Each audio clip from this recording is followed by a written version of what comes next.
I remember thinking he was crazy, but I also remember thinking we spend half our lives asleep.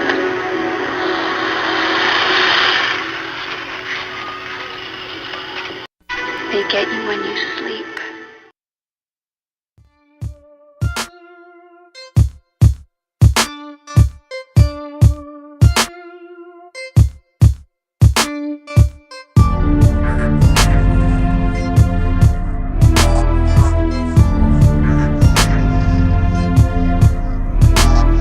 6 in the morning, burner on the table.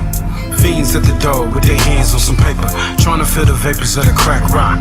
Cranking, live in the streets, cause the dope fiend leaning. Damn, it's a shame, but money still rules shit, goons on patrol. Catch a nigga slipping, you an easy lick. Why these hoes out here chasing that dick? Yeah, they chasing that dick. Why you tripping on a bitch? Got the money in the twist, should be all about your chips, bitch. These dots come and go, catch them at the show. When you get turned up, all foes on the floor, hand on my burner. Call me Ike Turner, how I smack the shit out of hater coming on my corner. Niggas run the block, got the sharks on the run. When the K kick back, more fire than the sun. Got that burner on the table, grip stay fatal. Gotta keep my eyes peeled on the enemy goes. Got that burner on the table, grip stay fatal. Gotta keep my eyes peeled on the enemy goes. Got that burner on the table, grip stay fatal. Gotta keep my eyes peeled on the enemy goes. Got that burner on the table, grip stay fatal. Gotta keep my eyes peeled on the enemy goes. FirstFamRadio.com. FirstFamRadio.com. What up, world? This is Grammy music producer Ryan Ghost Bowser rocking it out with First Fam West Radio and your man's Mr. Illustrator. And on the ones and twos, we got Crazy D. Spin that, man. Keep the tools in the box, fans wanna stop it. Mom's on like cocaine. I'm a fly human being, money is the reason. No, it ain't about those games. Keep the tools in the box, the haters wanna stop it. Mom's on like cocaine. Pure white, Peruvian, take flight, ride the wind, long nights, getting it in. Is this the life of a hooligan? Ninjas on the street, they trying to avoid the chalk. Talk it out, maybe after let the heat spark. Gunshots, bury victims in the dirt quick. Circle of death, calling it the work shift. Mind blown, mind gone. Just took a life he don't care about his own. But this is what the youth talk, turned up. Money off for those pills, plus you coked up. Celebrate, told it's the last day. Racing, chase away the pain of his lane. Ain't no shame, she peeling off her lace and things. FirstFamRadio.com. FirstFamRadio.com. Let's really nail it this time. Here we go. A 1, a 2, a 1, 2, 3, 4. Ay, call it Finette, that's my mafia twin from Jordan Downs. Raise a finger, that's on Gorillas, bitches going down. You politicking on instant, I'm out voting rounds. Smoked his brother, smoking his brother, now we in the clouds. Played our freestyle in the courtroom, Brody lost his trial. Doing dope all around the kid, so she lost her child. See, this mafia way of living, it's just our lifestyle. It ain't no waiting, I'm impatient, let's get busy right now, okay? Diamonds dancing, it's off a lick, I like to rob people. Keep it on me, unfortunately, I done shot people. Not legal, nigga, I'm a spinner, we are not equal. Non-lethal, John Cena the poor, I could not see. Long live to leave it, hood boy was quick to squeeze a trigger. If your son ever hungry, doggy, I'll kill for that nigga. I die for the street that I post on with my killers. That is not my baby, lately I've been focused on Skrilla. I can't tell you what, just know the code word is DJing. That's a highlight play, buddy, we gon' replay it. Well known gorillas from my city, they know we famous. You ain't talking no money, get in line and keep waiting, keep hating. I promise it's coming, Lil Larry, be patient. I had to cut this bitch off, she got feelings attached. I burn this motherfucker down to the ground, to the building collapse. Don't listen to your music, that shit weak and I'm knowing it's cap. 5.56 fly out ARP, ain't no holding these back. You speaking on my dead, it's okay, you for surely getting smacked. Don't need a microphone, but you know it's for solely a rap. Big eye busters, the enemies is for soaking wet.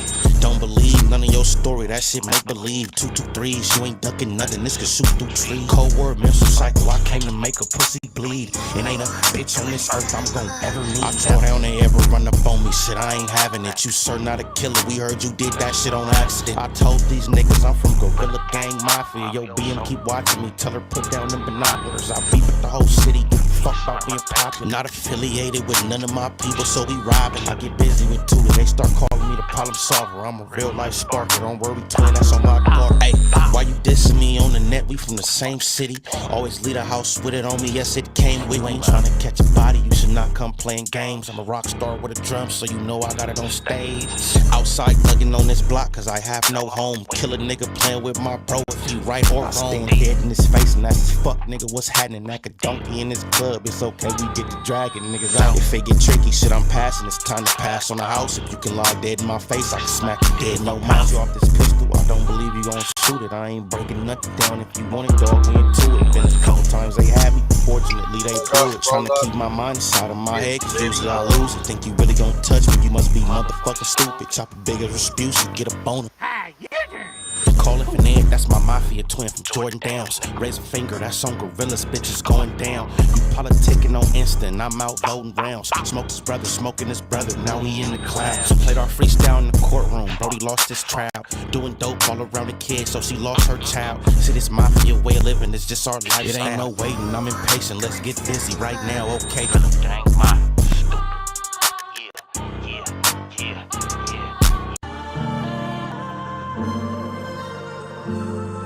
Yeah.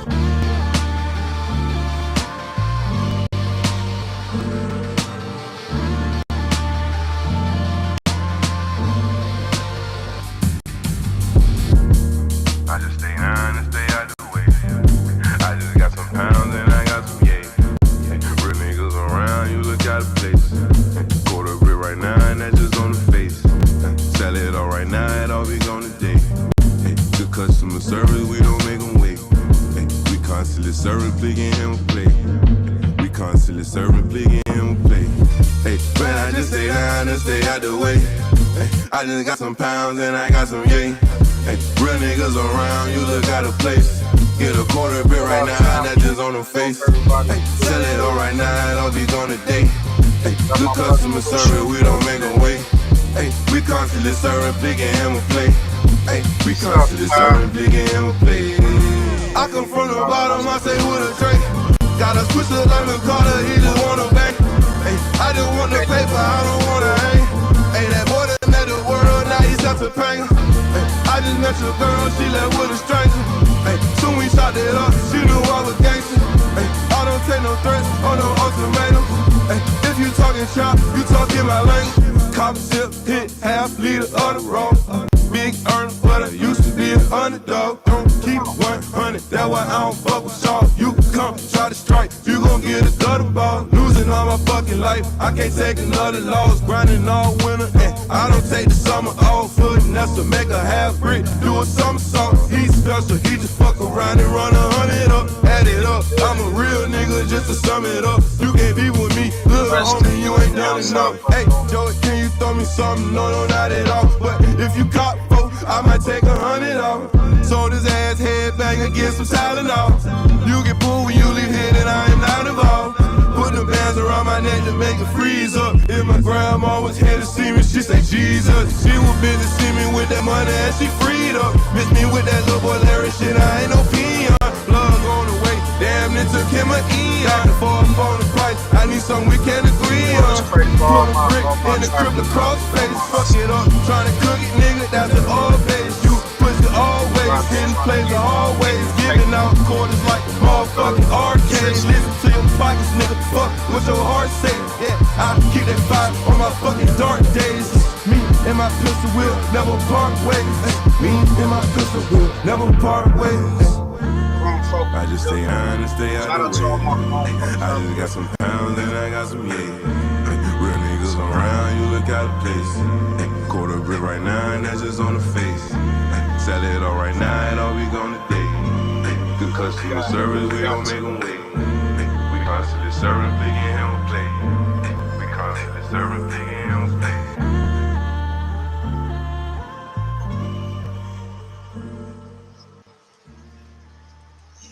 Yeah. Let's get it. Yo, this Red Legs chillin' with Mr. Ill Fan West TV. Let's get it. What up, world? This is Grammy music producer Ryan Ghost Bowser rocking it out with First Fam West Radio and your man's Mr. Illustrator. And on the ones and twos, we got Crazy D. Spin that, man.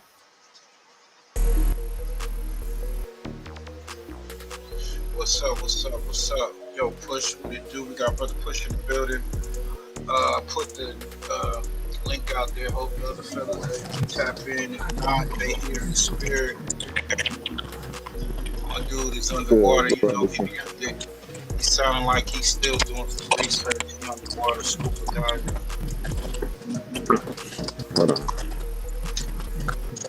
He's trying to bring back the artifacts, y'all. You know what I'm saying? Get the homie back up. Don't worry about it. But hey, put y'all thinking caps on. Y'all know what it is. Before we get into what we came here for, we're gonna speak on this. We got the Anunnaki mystery. Was religion created to hide the war between created species? We're gonna get into that. We got the homie right here. We're gonna break it down. Make sure y'all go over to his channel, Pushy Push, on YouTube, and go to his website, pushypush.com, and TikTok. So,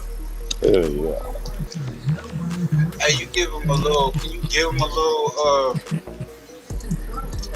analogy on this before we get to the hip hop drama? Then we're gonna get bounced back into this. That's crazy right there. That's an actual statue right there. That's right. Well, it's the coin you look at. Right. That's the heart of it right there. So, I mean, the truth is it's basically challenging, you know, the parts of the Bible. Basically, in so many ways, bro. Like, you know how they be talking like the beast that's in the Bible and all that shit, stuff like that. You know, I showed that it's not so much as a divine situation, like a heaven and hell situation. You know, what's taboo, bro, is the abilities that we've had in the past. We've had science, bro. Like, we've had massive cities like that Tartaria thing. We've had a lot of technology. So there's unthinkable things that has actually been accomplished. And it is some real stuff, bro, with this DNA stuff. Like, they really had success with mixing, you know, species with our blood, basically, with our DNA. And basically the boogeyman that's in, like, the Bible is basically genetic experiments, bro. And they're written like they're divine. They're like, it's like if someone is praising it itself and they're teaching us like this stuff is divine. They're like, well, look for the Satan, look for the mark of the beast. And it's like, well, it's an actual person, bro, who's got some really messed up DNA. But again, I know I said a lot right there. I know. But in the video, I actually show it because you got to be able to back that up right there. You know, right. You know, I mean, like right now, my other video is sitting at 49,000 on TikTok, bro. So you got to be able to articulate that right there. So that's what this video does. Okay. Hey, so y'all sit back, y'all put y'all thinking caps on, man. Get your notepads and pens. Get your questions if you have them. Put them in the chat. But before we get to that, we gotta get y'all the drama that's on, on YouTube. You know, that come across our desk. That's how it is. We're gonna give you a few different stories, some shocking shit that just came out the blue. I just checked out. I thought this was wild. Some backdoor activity. And then let's get it. We can get right back into the Anunnaki mystery, y'all. We got Trap Law Ross exposes poetic Flocko. Make sure y'all go check out Brian Blake's channel. He's always dropping a lot of great content. Go over there to run the numbers up. we just gonna get to our reactions. You know, this is saying the boy Trap Law Ross, FBI special agent, exposes poetic Flacco Jala for open source report, aka snitching on T Grizzly, which is crazy. So I'm gonna play a little stop and go, but I'm gonna fast forward to the tables. Y'all go check it out for yourself. But let's get to the reaction. I'm glad that it was spoken by somebody that's actually involved so that people can be clear on what exactly is going on. Now, let me get to this.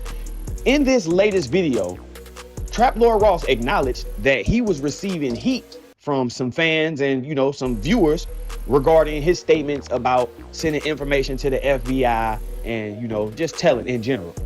So what he decided to do was clarify that he is not the quarterback in this situation, specifically meaning that he is not the person calling the plays. He is not the person directing traffic and putting all of this together.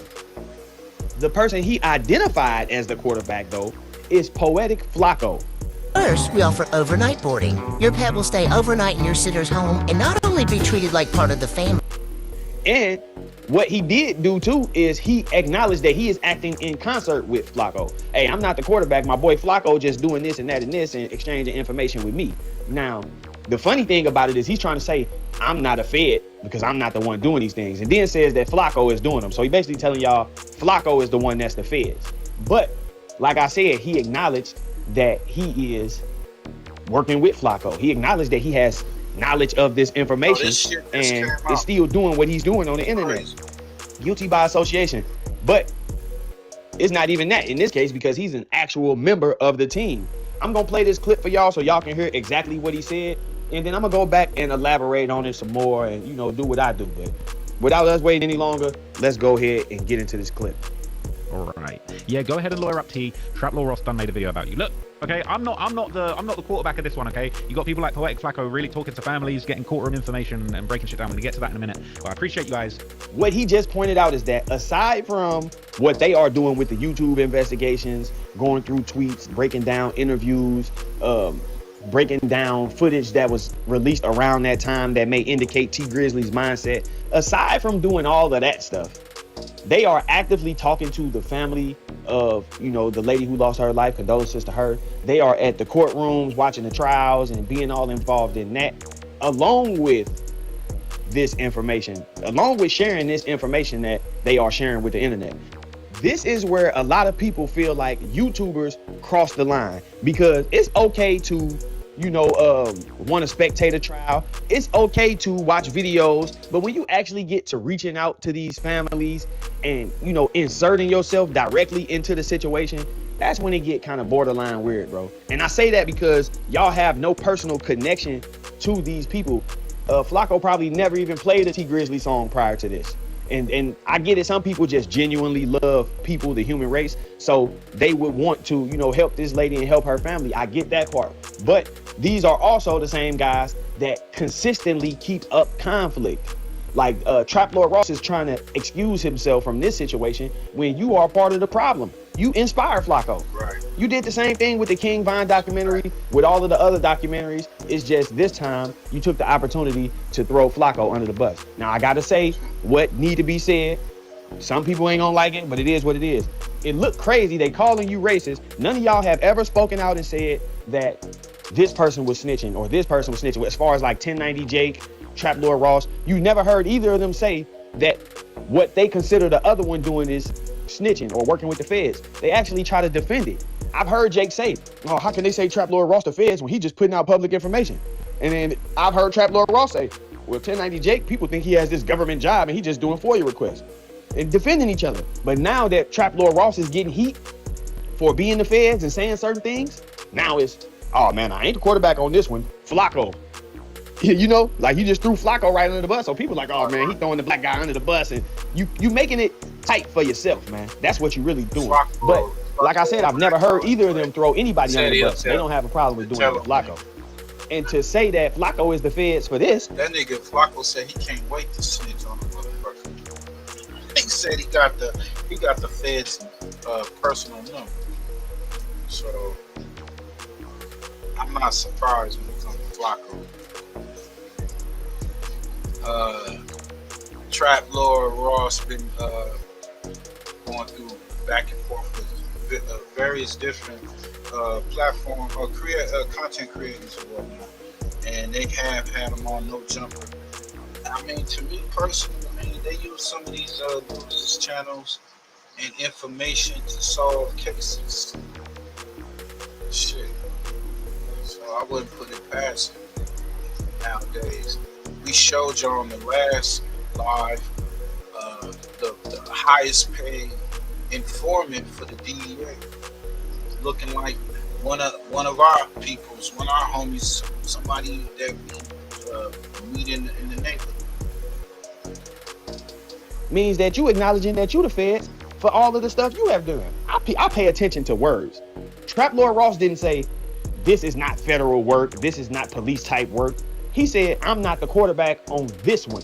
Meaning this time it ain't me, but the other times, you see what I'm saying? So when you get to talking about this Lil Durk case and this open source reporting, this is what they talking about. Remember I told y'all yesterday, it's a difference between open source reporting and open source research.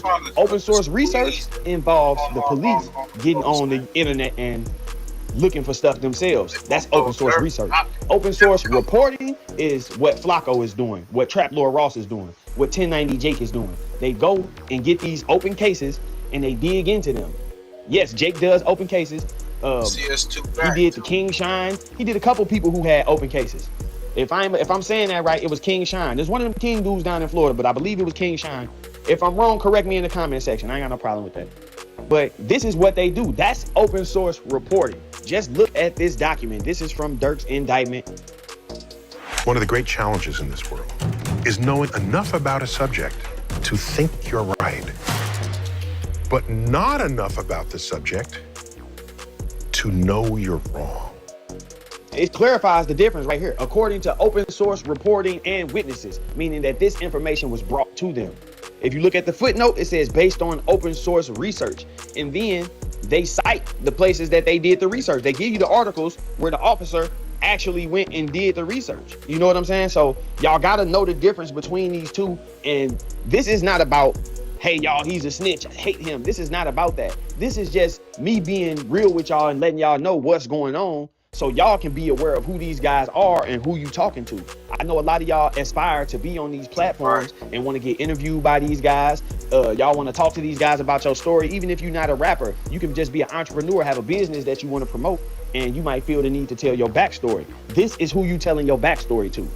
This is the type of information that we as consumers and viewers need to know, because at any moment, these guys could come pretending to be another type of person and infiltrate. I'm pretty sure that the King Von fans who watch Trap Lord Ross's documentary watch for inaccuracies, but they still watch. You see what I'm saying? So he wins either way. You can't stop that. But what you can do is inform the people of who they watching so they know how to look for the inaccuracies. They know how to look for a person using his platform, you know, against other people, weaponizing his platform, like Trap Lord Ross did with Durk after Durk said that his documentary was capped. After he said the King Von documentary was capped, he started trolling Durk. 1090 Jake has weaponized his platform against multiple people just to get attention to his videos. And as we see now, with him not doing that and just trying to interview somebody, the number's way down. I'm gonna wrap this one up though, man. Make sure y'all hit that like button for me. This seemed like an interesting topic to me, so I had to bring it to y'all. Poetic Flacco is working with the feds. It's been confirmed by Trap Lord Ross. He is open source reporting to the feds, so watch it. Y'all heard it there. Allegedly, we gotta say that Poetic Flacco is open source, working for the feds, giving information, feeding them intel. That's wild, y'all. But I mean, are y'all surprised? Shit.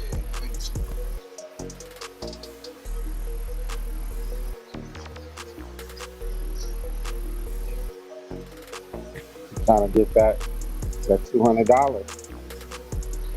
That's snitch fee. I think he said $200. Well, homeboy getting paid in Chicago for snitching? That one cat? I think he got 15 15 or something. Yeah, see, Flacco trying to get that 10-year plan. You know, like got 1,500 after 10 years or some shit. Yeah, man. Like I said, you see the dude. I didn't get to it. We'll play on the next one. We'll play on the other half to that high. His name is Andrew. Something like that, Andrew Williams and whatnot. But he's the highest paid informant. We got Queso FaceTime his ops and told them he caught that boy before standing up. Y'all know if y'all been keeping up with the Julio and all that situation. And Queso, his father, coming out speaking on the situation, the shootings, the deaths. The trial is here. Shout out to Drill Time TV. We'll get to it. Both of their attorneys sounded promising in their opening arguments by implementing the B-Rabbit off of 8 Mile method. And what's that? By telling the jury everything the state could possibly come up with to say in a negative fashion. Now, although they was in there cooking, the prosecutor still saying they cooked. And in fact, this case is an open and shut slam dunk based on the evidence they comprise that we go get on to later on in this video. But first, hit the like button and share this one time for your boy to spread awareness. And if you ain't subscribed to the channel, this is a good time to do it now. Thank you, I appreciate the support. I put a lot of work in this research, now let's jump right into it. Now, many of us seen the still image that's floating around of a slender-built gentleman with the two-tone hoodie and dismissed it as being Queso. Me personally, I had no clue. I'm just reporting. That's up to you guys to decide.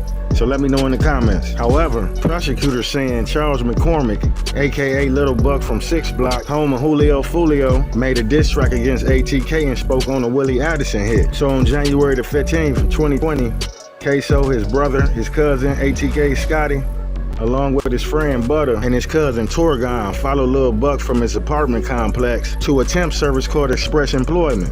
So as they watched Buck walk into the establishment, they parked over in the cut behind his car so they'll be able to spot him when he walked out. So Buck went in there and took care of his business and lined him up a job, but as he was walking out to the parking lot, the driver stated that Queso called an audible. Initially, they planned for Queso and Scotty to pop out and chase him down and possibly shoot him in the car. But Queso's friend stated that Queso was thirstier than dead grass, and when he seen him, he said, "There you go," and popped out and got right to it. And in that moment, that's when the prosecutor said that Queso stood right over him and made a mess with them 223s. Hello, my name is Adam Ferrari, the Chief Executive Officer of Phoenix Energy. I look forward to you. How close would you say you got to him? All the way to him. And what did you see?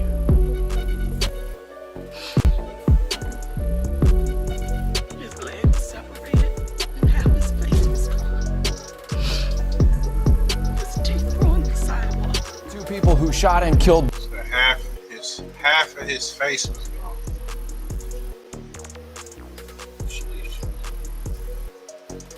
And what did you see?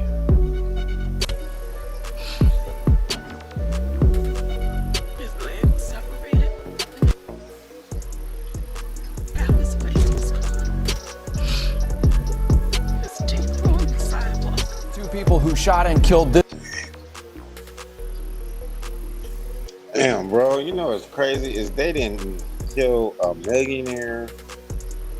I mean, this nigga got the worst death walking out of a temporary job place. He was trying to get a job. And he said, You know, and what's crazy is to get popped like that over what you said. Like, I mean, if the nigga went out there and murked one of their homies, you know, then karma gonna chase you forever. Right, you know what I'm saying? But I'm just saying, if that's the case, yeah, karma gonna chase you forever. But if that ain't the case, I'm like, damn, my nigga, that one time a nigga was trying to get his life too late. Like, Just trying to do the right thing. And then the motherfucker standing over him, bruh, go nuclear with the damn gun like he in some damn video game. Like, right. I'm saying, bro, we got some sick psychopaths on the damn street. Like we be talking about like, you know, the crazy white people that go out and just go and kill a bunch of people and be having them buried. I mean, like, these niggas is on that level right there, bro. That's what I've been They saying. just ain't stuffing the body at home. Yeah, I've been saying that for the last few lives. I said our people, they do the same. They do these crimes that we normally see white people hear about. Well, I give it this. At least they got some drama about it. Like, you know, like right. But our black people, we got drama. each So other we just don't grab random people and just start killing them. I mean, it is some drama behind it. It's weak drama, but yeah. But there's a difference between us and white people, bro. They grab some randos. You know what I'm saying? All of a sudden you butt naked, tied on the toilet somewhere.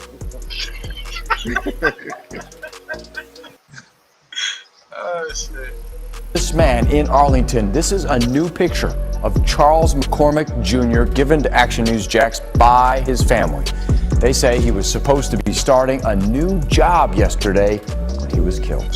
We first showed you this surveillance video of the suspects running through a backyard last night at 5. This happened after they crashed a stolen getaway car. But luckily, it was an off-duty cop at Publix in a close proximity that heard the gunfire and gave chase to the stolen Nissan Altima that was being driven by the friend Butter. Eventually, he crashed. Now they hopped out and on feet.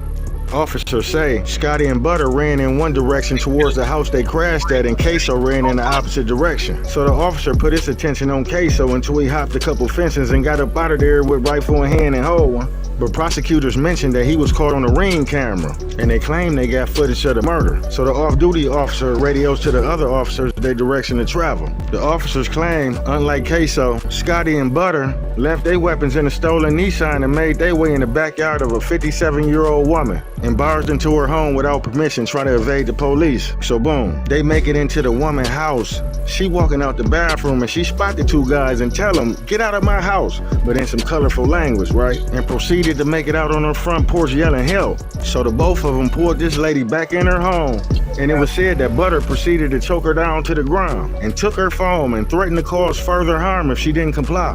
So then ATF Scotty calls Queso brother Crazy K. So then they take the woman's clothing, most likely her husband's that was at work, change into that, and share their location. And then about an hour later, Queso dad and his brother pulls up in a red-orange Dodge Challenger. So then they jump in with Queso dad and evade the police. And so the lady makes it to her porch, flags down an officer that's still in the area, and gave a description of the perpetrators. Those men later got away after keeping a woman hostage inside her home for more than an hour. I'm John Bachman. I'm Tanika Hughes. Action News Jax Elizabeth Pace has been on this story since she first found the woman who was held captive. Elizabeth is live in Arlington, and that woman told you that she's now worried the guys might come back for her. Make sure y'all go to Drill Time TV. She's doing much better today and hopeful that police might be close to answers, but now the adrenaline has worn off and she's sore and just anxious that these guys might come back. This is a little bit of what they left over. This is where they crashed. That stolen car looks like part of the plastic bumper here, and then over here we see part of the headlight. Now, although this still sits here on the sidewalk and is a reminder of what happened yesterday, she says she's not going to let them run her out of her own home. It all started at this store in Arlington, Express Employment Professionals. Police say someone shot up the store Wednesday morning, killing a young man. Today I learned that man was an up-and-coming music artist, 23-year-old Charles McCormick Jr. These are new pictures of him given to us by his family. They didn't want to go on camera, but told me they're crushed by his loss.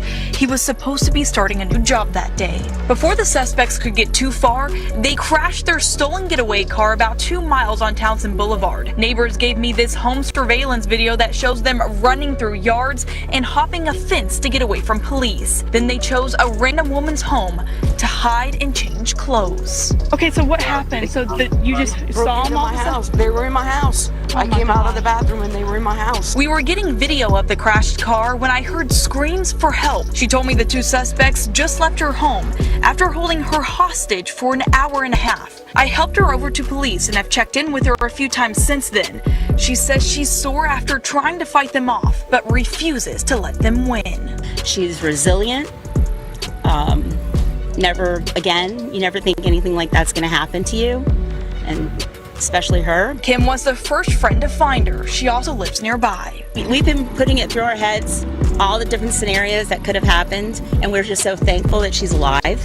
It could have went so many different ways. Now, we do know that JSO detectives have been back out here collecting DNA, and neighbors are hopeful that they'll make an arrest soon. Now, Butter had distinct tattoos on his forearms, and the victim provided that information to the police.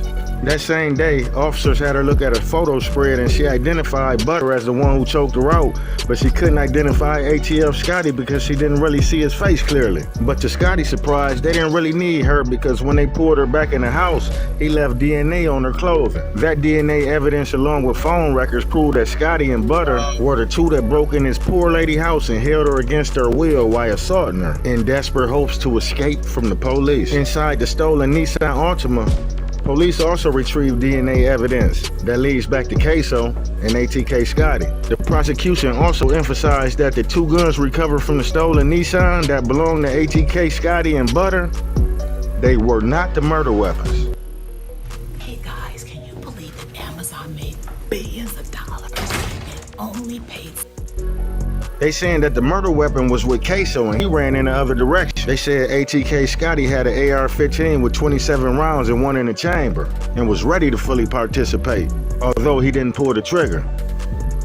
They also found the Glock inside the car with Queso fingerprints on the slide. You can't make this shit up.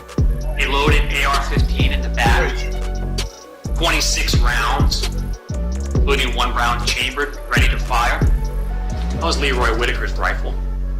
Wasn't a spectator in this. He was armed and fully willing and ready to participate, and participate he did, even though he did not pull a trigger. Also, a Glock handgun. And on the slide of that Glock, fingerprint. He Robinson's. Prosecutors saying that Queso hit the cut through a nature preserve park and made it to an apartment complex near Arlington Expressway. And from there, he sent his location to his brother Crazy Chris, who was with his cousin Torgon Williams at the time at Torgon House on Dalehurst Drive, just behind Merrill Road Shopping Plaza. So they woke Torgon's girlfriend up. They've been together 5 years and told her to drive to them apartments and pick up Queso without telling her what happened. So she leaves to go to swoop up Queso and bring him back to the house with his brother and his cousin. But not before a witness that stayed at the apartment at the time described a white female driving around the parking lot like she was looking for something but unfamiliar to the area. So she described Torgon's girlfriend in the car she was in at the time. Witness told the officer that she picked up a man in a two-tone hoodie after seeing him walk out the woods. The witness also got an alert on her phone about JSO looking for the suspects and the clothing description including that two-tone hoodie. Prosecutors claimed that the witness got a quick glance at the clothing and ran back in the apartment for her safety, based off the alert. So being that she didn't get a good look at the suspect, she wouldn't be able to identify him. Now Butter was arrested the same day and started cooperating. This story sounds like deja vu, so familiar, like we heard it before. So they got Butter arrested. He pled guilty to second-degree murder for Charles McCormick, aka Little Buck, and admitted to being the driver.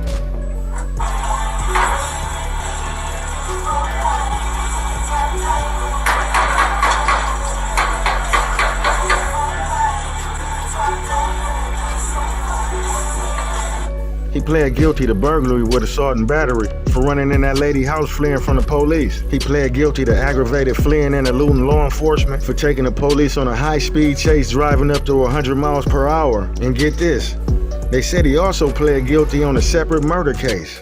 The prosecutor said he in so much shit when he testified, he don't know what sentence he go get. At this point, all he knows is what he looking at, and he's looking at life.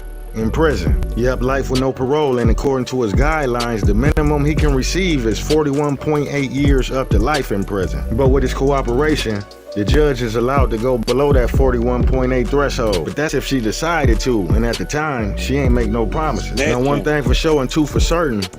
What you say? Snitching. Yeah.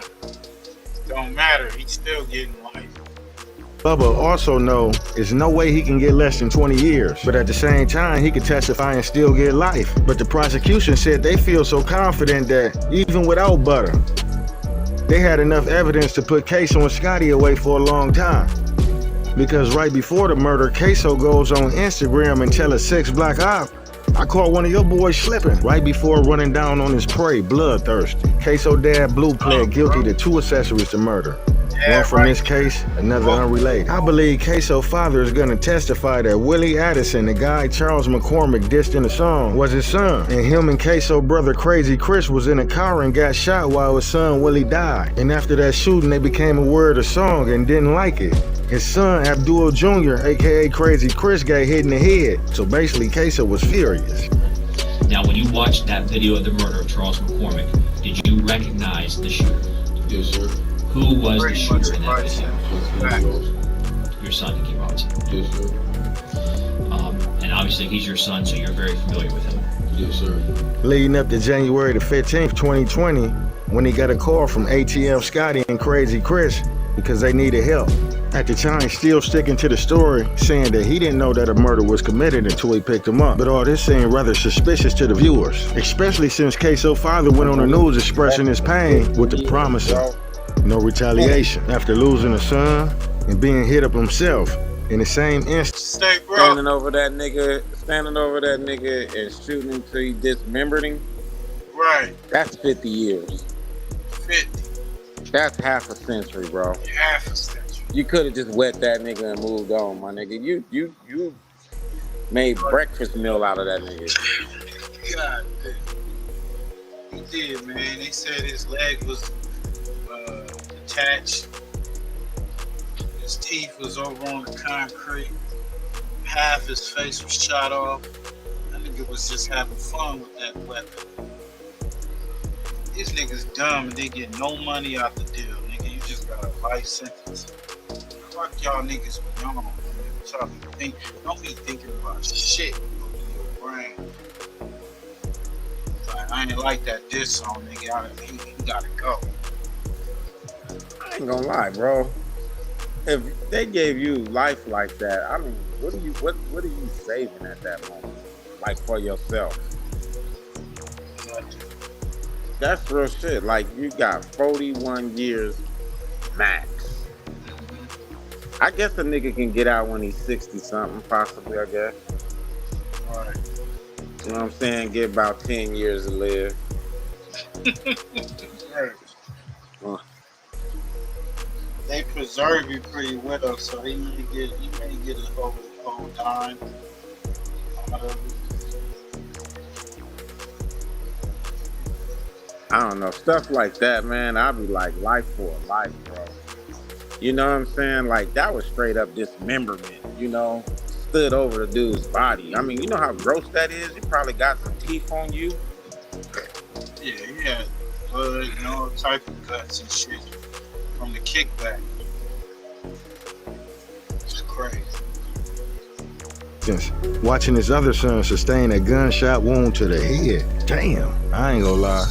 That's enough to make you get in one of them cars. People shot in a mass shooting last month is now speaking out about the state of our city and what he feels needs to happen to stop the violence.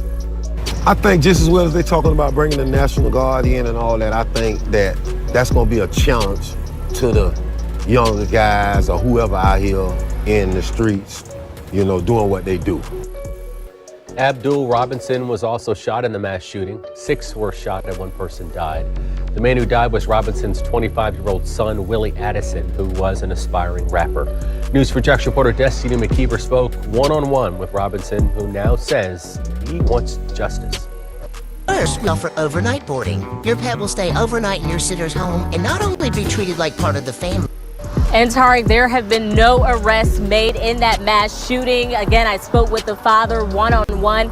He says his young son, Willie Addison, was shot and killed, and his other son was shot and wounded. He's still in the hospital, but he says in... Hey, man, these niggas be killing. Like, jail is just a resort.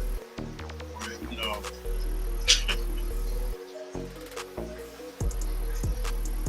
that's the place to be.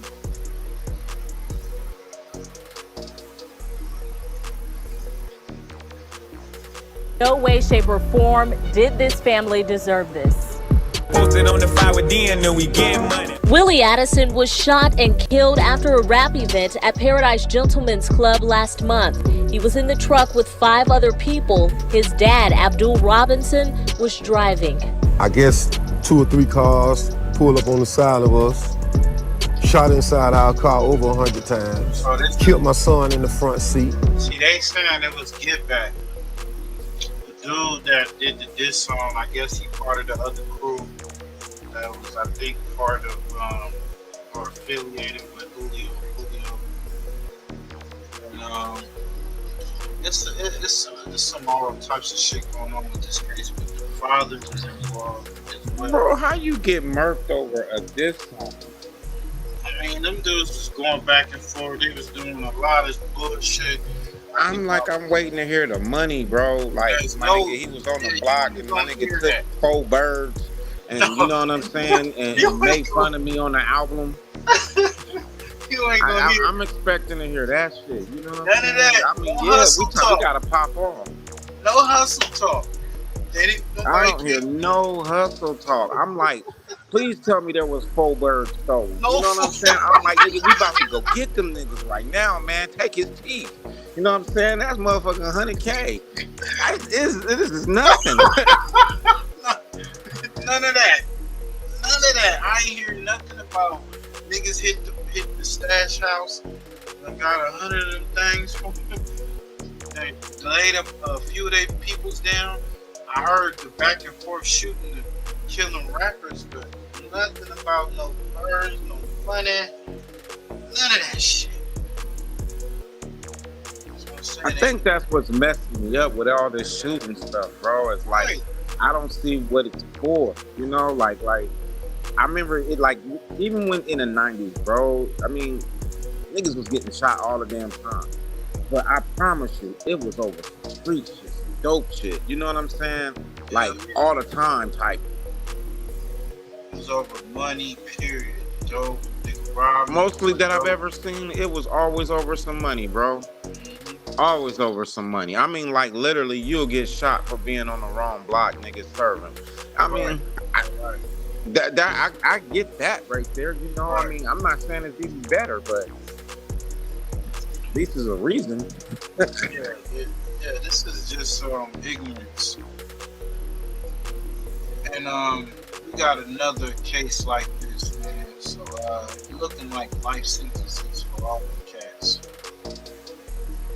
So these niggas is campaigning for us. They like this type of shit.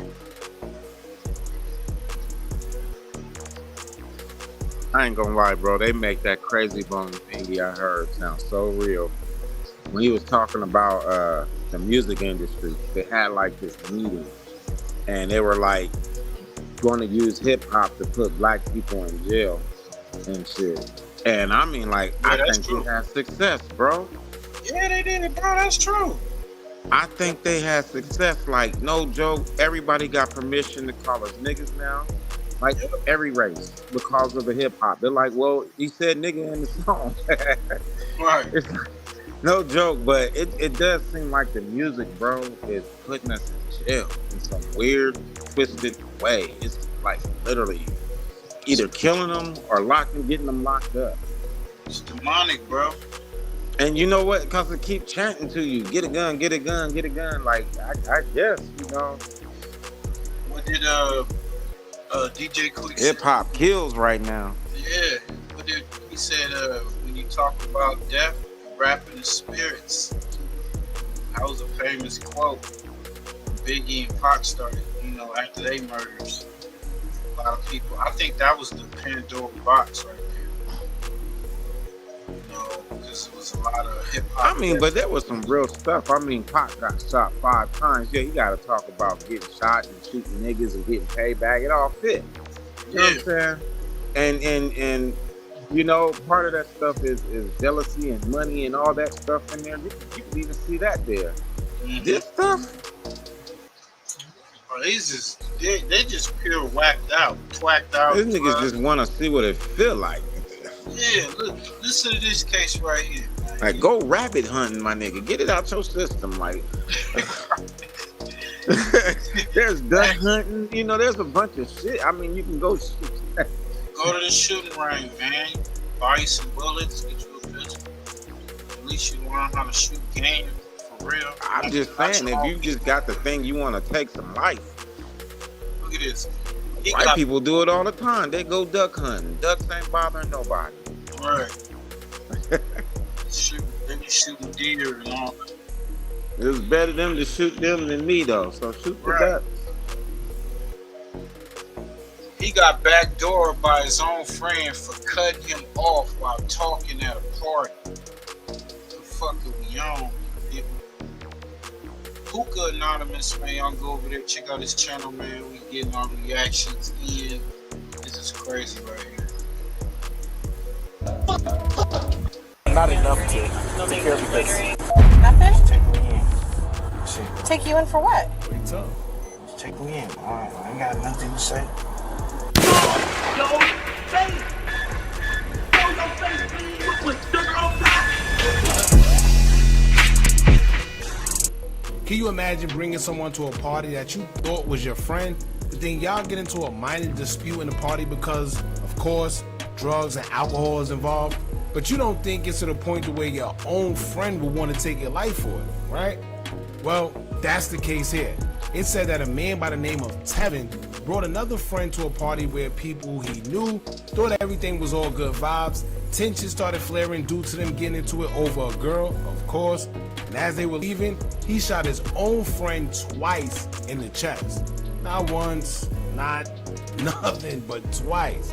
Now, I don't know if that's the craziest part, because then you have a man who owns the house that the party took place in, who is more concerned about the house becoming a crime scene rather than the person he knows who was just shot trying to stay alive. Crazy. Then the suspect who did the crime could barely even remember what happened, as he may have either been on some type of drugs or intoxicated. But he would have a long time to think about what he did, because Tevin would eventually succumb to his injuries, making the shooting now a homicide on his own friend. So we're going to get into the video, y'all, but before we do, shout out to Police Insider. I'll leave a link pinned in the comments to the original video so y'all can watch it if y'all don't want to hear me talk. Check this out. This is crazy.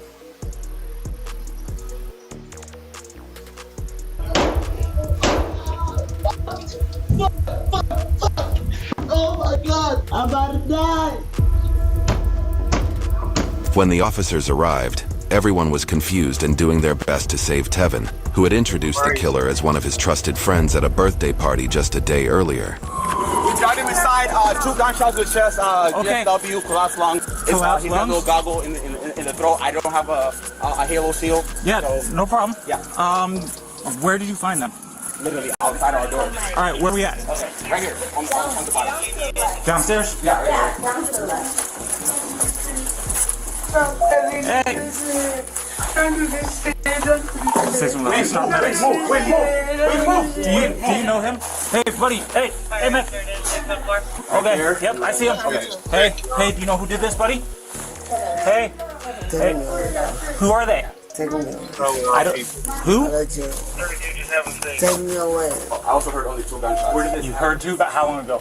It was about like 20 minutes ago, but we didn't think it was part of 20 us. minutes ago, okay. And then I was leaving to go home, and I opened the door. Thanks. He was literally at my door. Hey, do you have any more chest seals in case? Nope. Do you want his ID? I got you, boss. I'm here to help, okay? Relax. So you got shot. We're here to help you, okay? Sir, how can I help? Do you know him? Yes, I know him.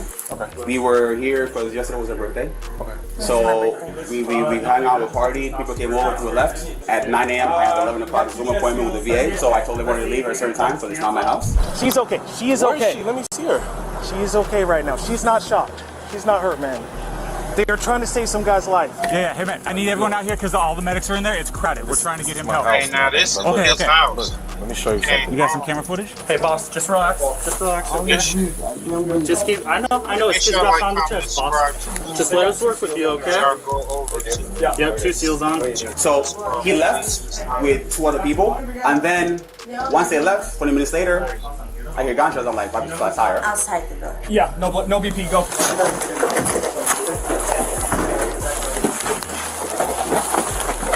Here, I got a question for you. That video, did it show who shot him? It showed a man in a red shirt. Did it show them running? That is Tevin. That's Tevin, so you know Tevin? Dead? No, he's still moving, man. So what's up with Tevin? I met the man once. Does he stay here? No, he does not Okay. stay here. He No. did. I asked him if he knew who shot him. He said yes. I couldn't understand what he was saying when he was giving me. I get it. Hey, Jay. Just let the girlfriend come and let him see the girlfriend. Can you just keep an eye on him? Yeah. I'm out here, man. Kevin really vouched for them. He did. And then as soon as they walked out, pow pow. Yeah, but let it stay outside. Now it can't even come inside my own house. The video captured on the Ring camera showed Tevin coming out of the house with the killer later identified. That nigga didn't care. He was like, man, take that shit outside, my nigga. Fuck How y'all can even you in take my it spot? outside, nigga? It's shot right there in front of your plate. This nigga's a weirdo. That nigga like, I don't like police, man. We could have helped him on our own. I got some toilet paper back there, some tape, nigga. We could have handled this shit. Shit, I got some bricks. I got some shit tucked away. I don't want them niggas around my shit. Identified as PJ shit, and another. Look at him, man. He came out with the blick. Let it stay outside. Now it It's can't even too come easy, inside my own bro. house. The video Young captured cats on the with these guns, bro. Yeah, bro. They kamikazes, man. They wilding out, bro. They on, Ring camera showed they on them drugs and everything. Tevin coming out of the. That whole stick is hanging out his motherfucking sweats or whatever you got on. He like, oh, nigga, you want to cut me off from talking to this broad? I'm gonna shoot your ass. I'm about to end my life and yours right now. House with the killer later identified as PJ. Bro. He had a demon in him. Yeah, I said That's that. one of those episodes right there where niggas be like, man, I don't know what was in me, bro. I don't know what came across me. That wasn't even me. Yeah, see, you was briefly possessed, and then when you were done, you came back to you. Yep. That'd be them demons right there, bro. They get you real quick. 30 seconds, nigga. All it takes is 30-second possession. That's it. Woo! 30 seconds. 30-second possession, nigga, and your life is over, nigga. You didn't murder the nigga in 30 seconds and then wake up out that shit like, what the fuck I done did? Look, that's crazy you said that because it gets deeper after this. Listen to this shit. And another friend who was using crutches. As soon as they went up the stairs, PJ shot Tevin twice in the chest for a reason that would soon be revealed.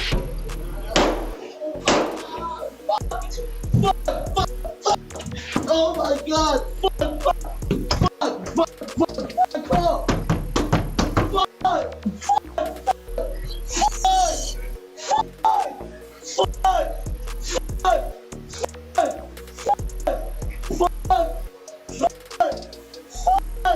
Save me! Save me! Bro! Save me! Ah! Save me! I'm feeling to death, bro. I'm about to die. From the time Tevin was shot until the officers arrived to help him, 20 minutes had already passed, and he had lost a lot of blood. Meanwhile, using the suspect's description, the police were able to locate the subject not far from the crime scene, but he had already disposed of most of his clothes in an attempt to flee. 14, we're going to be contacting one, no shirt, gray sweats, just north of Safeway in the parking lot. Hey, put your hands up. Come to us.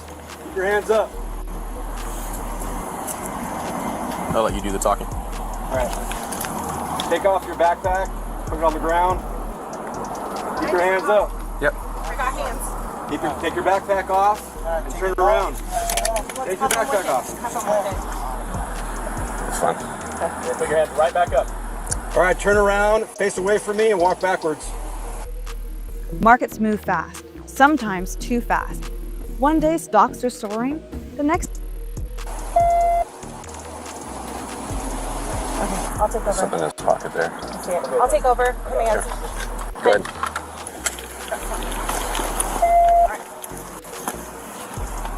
Just relax for us, dude. Do you have my other cuff? You got it.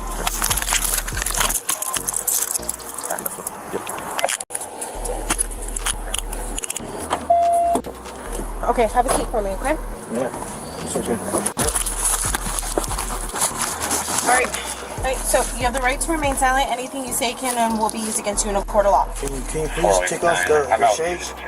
The what? The shades on my head. The shades? Yeah, the shades. Sorry, got a lot of hair there. Yeah, it is over here. Alright. Yeah, okay. Do you want to talk to me about what's going on today? Nah. Nothing? Just take me in. Shit. Take you in for what? Just take me in. Alright, I ain't got nothing to say. Alright. There's a gun in that backpack. I had friends over, and then somebody invited the guy who was shot. The guy that was shot? Yeah, but I know him. Like, I've hung out with him before. And then he ended up bringing 2 other friends who I did not know. And I'm very specific. Do you know his name? Tevin. So a friend of yours invited Tevin? Yeah. You didn't invite him? No. But when they told me that Tevin was invited, I just said, yeah, because I've hung out with him before. Do you have a relationship with Tevin? No. So he's just a friend? He's just a friend of a friend. Nothing romantic or anything like that? No, nothing romantic. Who's the friend that told you they invited Tevin? I don't know my friend, but he showed up and he told me, like, a friend invited me. I was just like, okay, cool. So Tevin told you, oh, somebody told me about this party and I came. And I know him. And it's my birthday, so I'm just like, okay, you know, we're just having a good time at the house. We have food, we're enjoying, we're playing cards, we're just having a good time. Do you want us to secure this then, real quick? Yeah. Or actually, let me ask the detective. Maybe just leave it in there. I was wondering, like, how you guys want it. Can you look at me real quick? It's not me. That's him. He has here a sweatshirt and the white shoes. He ditched them. So if we backtrack from here down, we gotta be able to find out. Black backpack. Looking for what back there? Sorry. When did your party start? Like, when did you guys start partying for your birthday? We started at 6 p.m. So Tevin came over by himself. Yeah, he did. Said a friend of mine invited me over. Yeah, he said a friend, and I asked him, like, are you sure? Like, is this person okay? Because I don't allow people into my house. I don't. And he was like, oh, he vouched for a friend, but then he came with 2 friends, and I even walked out. I went to my car. You will see that on the camera. I walked to my car, and then he walked in with 2 people, and I was behind them. And then we walked in. Okay. And I asked Tevin, I'm like, okay, are they cool? Like, are they on cause problems? So they showed up a little bit after Tevin? Yeah. Tevin invited them. While speaking with the birthday girl Margaret and her friends, officers learned that PJ had decided to kill Tevin simply because he had hurt his ego by cutting him off during conversations. Dooring is a cyclist's worst nightmare. Being doored is when a car door unexpectedly opens. Who are these 2? You hear that shit? So he decided to kill this man, this young guy, because he cut him off in a conversation. I guess he was trying to get his Mac on to a female. Nigga, his hairdo wasn't gonna get him no girl. Right. Like, nigga, what? Hey, what's up, Kid the Barber, man? We got Kid the Barber. Man, salute, this is crazy, man. What the fuck going on with our people? I believe he was possessed because they show him at the station. He looked all out of friends. I don't know. I don't know them. I don't know them. Before? Never have I ever seen them. Okay. And now, is this the 2 people that we saw in the video? yeah. Okay. Yeah. I don't know what happened that it went south because they respected me and they knew that it was my house. Was this yesterday? It was my birthday yesterday. Okay, so this was all yesterday. It was like over the night. Quick one. Is he medical for him? You need medical, man? Can you guys take me in, bro, so I can sleep? I'm good though. Yeah. Take you in so you sleep? You just tired? I'm tired, bro. I know. Can you hold on my window at least? Yeah. I'm hot. Okay, Thank you, gotcha. please. So So he was like sitting at the bus stop. Something spooky. He saw one of us or something and started walking for the Stay lives. on the street, so he feels to kill a nigga.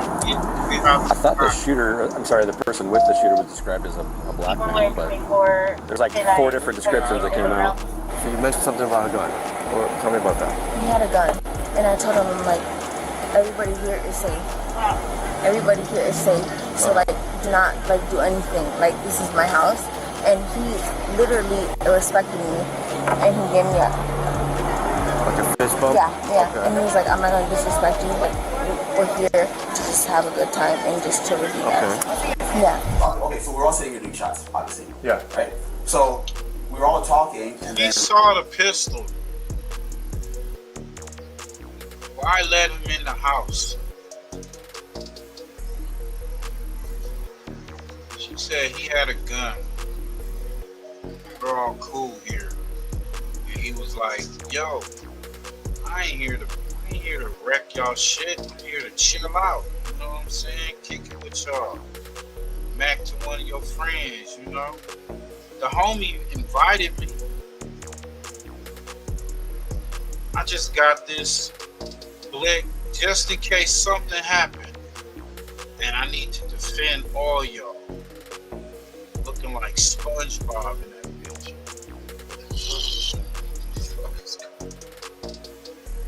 like someone would interrupt him talking while he was talking, and he would get really butthurt about it. Oh, just in general? Yeah, in general. Yeah. Okay. Yeah, he felt disrespected. And so he was talking to a girl or just to the group? No, just a group, but he Okay. felt disrespected. Okay. Right? It's like he felt disrespected. And so Tevin interrupted him? Yeah. Well, he was the one person who talked to Ben, but before it was like someone else who talked to him. Even though the girl told him I have a boyfriend, and the other girl was my girlfriend, but he still felt a level of disrespect. And which girl was he trying to talk to? So he was getting real upset. Yeah, he was getting butthurt because he felt like he was all like we would hand the shots.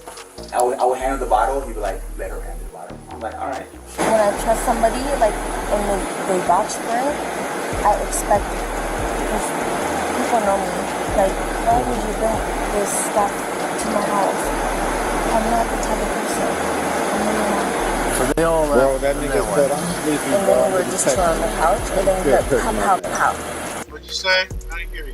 That nigga in the police car said, I'm sleepy, I need to take a nap. Right.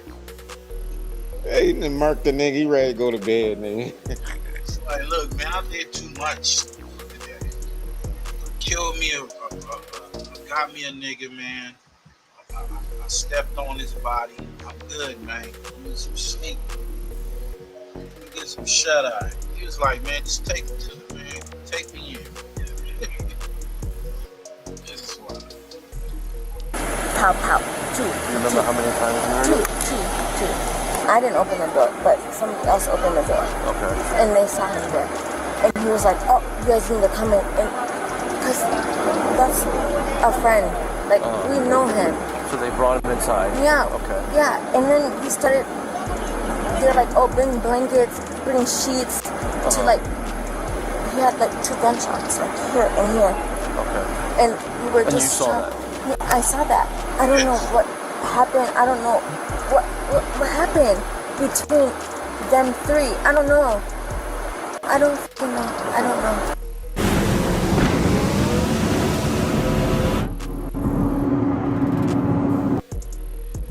Tevin couldn't survive his injuries and died shortly after being taken to the hospital. All the while, his killer kept asking the officers if he could sleep. Hey man, we're gonna have you step on out. Hey, we're gonna have you step on out. Wake up. Wake Put your eye down again. Search ya.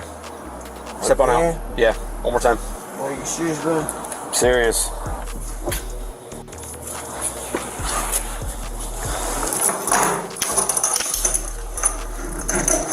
Good job a little bit. I'm so mad that I don't take this the wrong way. I've only met him once. Yeah. So it's like I feel sorry for him, but not enough to care because it's your house, it's your family. No, Yeah. they told me that he invited them in. Okay. So clearly you're involved in something. So I don't feel sorry for you. So, but then the thing is I'm mad about is, I think they were trying to save him. Oh yeah, they were definitely trying to work on him, man. But it's like, why? So they invited him in. Yo, you a bitch. Like, why are you trying to save him in front of my house, dude? The fuck? This dude right here lack critical thinking, bro. Right. You see that jacket he got on, my nigga? He's a cross guard. Right. You can't expect him to think big.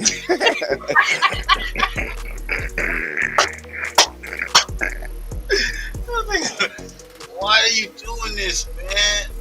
I was trying to get a 5-star best tenant in this motherfucking That apartment. nigga is at the motherfucking Amazon in the back, motherfucking detailing boxes with the green jacket, nigga.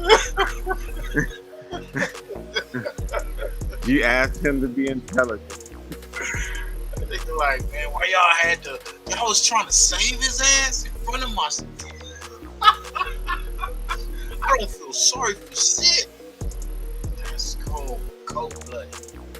Were the other two people inside the house too? I don't know. Okay, that's okay. I don't know. I don't even know the other two. Okay. PJ. Hey, my man. PJ. Wake up, buddy. PJ. Wake up, buddy. We gotta get up. We gotta get up, man. I gotta get your picture. Won't take long. We can go back to sleep. All right, face the wall for me. Or actually, put your back to that wall. There you go. Can you pull your hair back a little bit?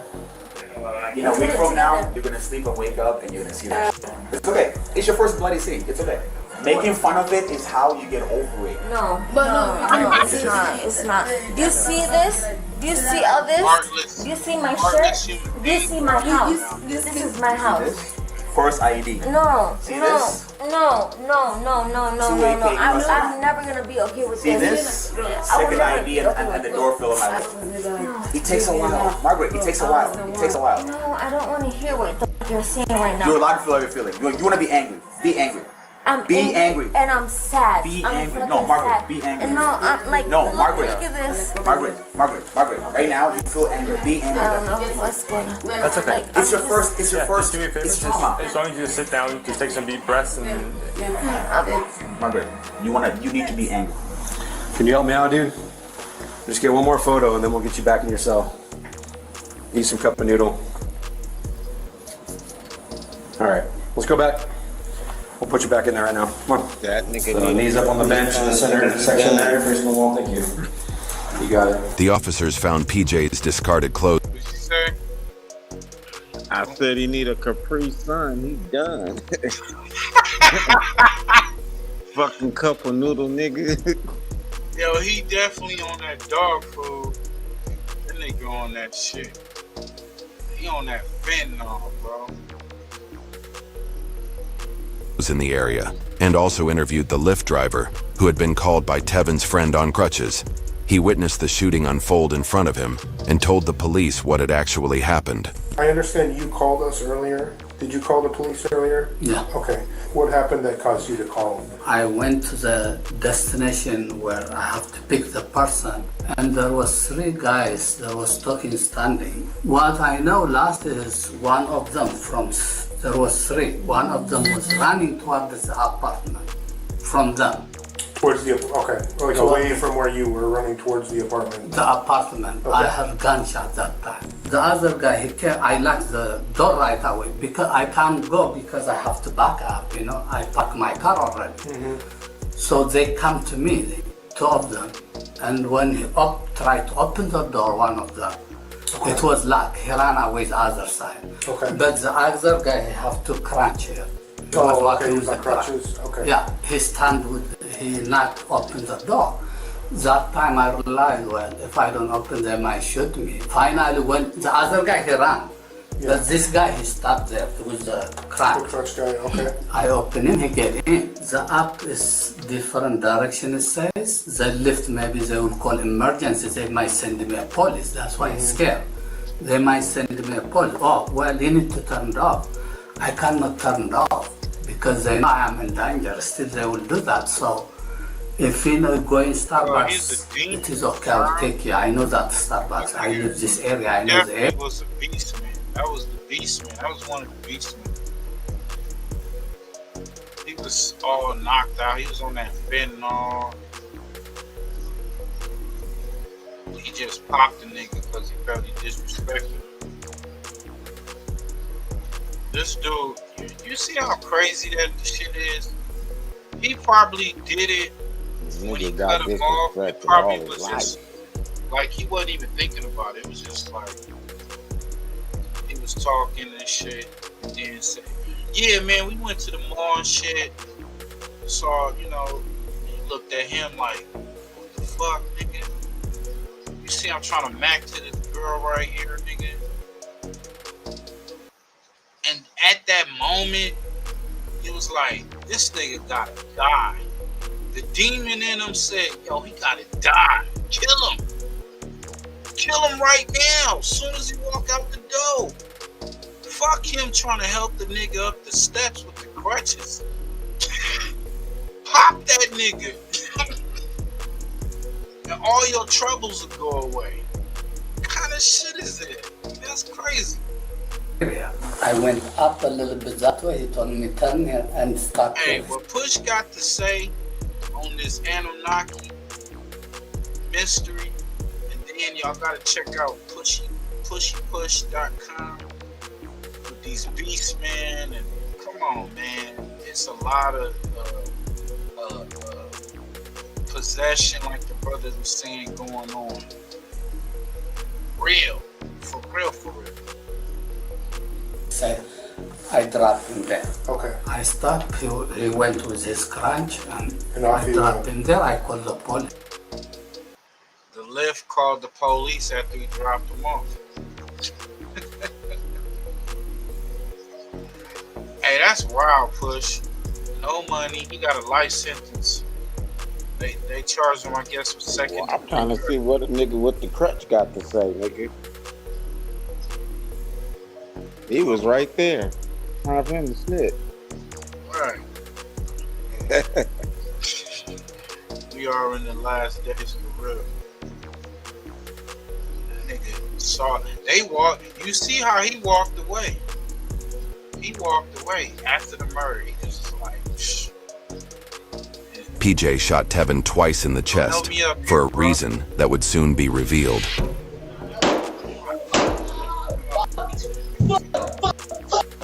Oh my God!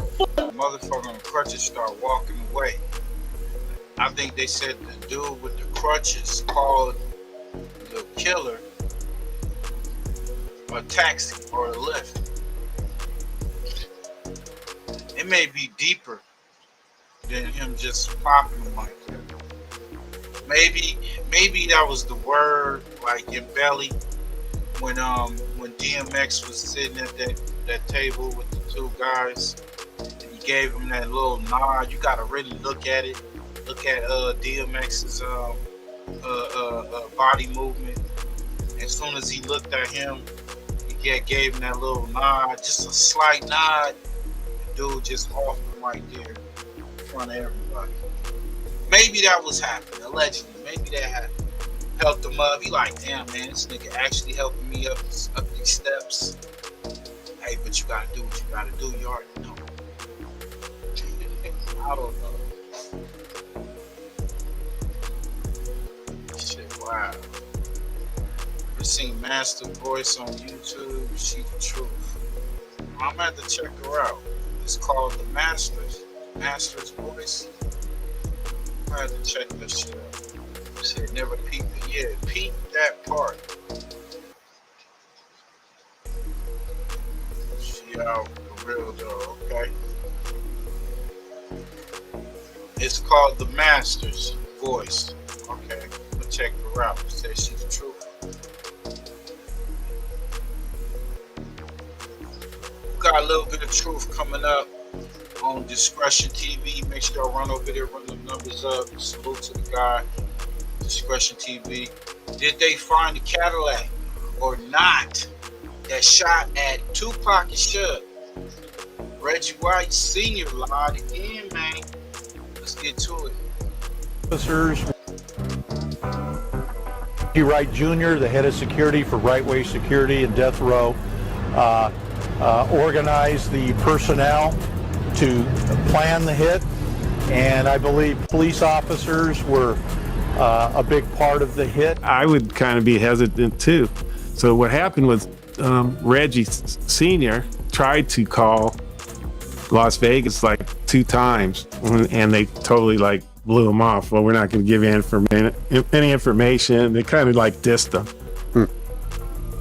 So then the chief got involved and called their chief or whatever and said, hey man, we just want to share information. So what I'm going to do is take Reggie Sr. off the case, and we're going to put, Lad and Blondie going to be your liaisons so you guys can exchange information. But days have gone by now, and all we are saying is that, hey man, we know the white Cadillac's going to come back to the hood, right? If we would have knew there was a white Cadillac, we would have been looking for it. You know what I'm saying? So, I mean, in that type of aspect, maybe we could have caught him or even, found the Cadillac, because the Cadillac was never found. As soon as it happened, after Orlando passes away, did more information come out about the Tupac shooting? Because a lot of times people are more prone to talk about someone when they're no longer there. Well, yeah, things came out, but from the streets, at least my unit and us, we were always convinced who it was. Matter of fact, as it came to me with my Sergeant Bobby Baker and them, they started investigating the Tupac shooting the day after and started getting information. Matter of fact, I remember Sergeant Baker found the white Cadillac that they were in that was the bullet holes or something were being repaired at a body shop that we were familiar with. And Bobby ended up going there. I think found out it was a rental car or something, but the actual car. Excuse me. And then during the raid, information, but days have gone by now, and all we are saying is that, hey man, we know the white Cadillac's going to come back to the hood, right? If we would have knew there was a white Cadillac, we would have been looking for it. You know what I'm saying? So, I mean, in that type of aspect, maybe we could have caught him or even, found the Cadillac, because the Cadillac was never found. Matter of fact, I remember Sergeant Baker found the white Cadillac that they were in that was the bullet holes or something were being repaired at a body shop that we were familiar with. And Bobby ended up going there. I think found out it was a rental car or something, but the actual car. Excuse me. And then during the raids, you guys leave Vegas, the next day? Yeah. Left the next day, that Monday. Well, you said that you guys went and stashed the gun, I guess on one of the wheels in the Cadillac, but when you came back, the gun was gone. Yeah. You guys, they saw a caravan of about 5 cars that were traveling eastbound, heard shots again, approximately 12 to 13 shots were fired.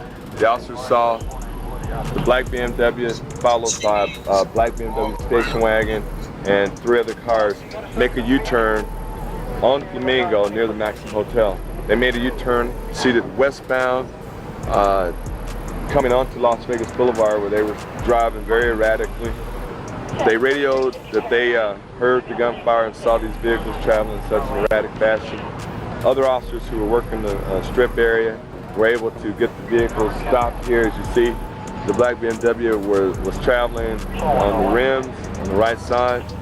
Once they got here, they found that the passenger in the black BMW had been shot 4 times, and the driver appeared to be hit with fragments in the head area. At this time, the wounds are life-threatening but serious, not in critical condition at this time. And the person, as you are already aware, who was the passenger in this vehicle, is the known rap performer by the name of Tupac Shakur. The driver, we haven't released his name yet. They've both been treated at University Medical Center, and we are looking for a suspect vehicle which was described as a white or off-white Cadillac, newer model Cadillac. That's all we have on it right now. We know that the suspects described as one, possibly two black males that was in that vehicle. Again, this is an unfortunate situation. We're lucky that no one else was. Again, this is on it right now. We know that the suspect was described as a white or off-white Cadillac, newer model Cadillac. That's all we have on it right now. We know that the suspects described as one, possibly two black males that was in that vehicle. You said two, not four.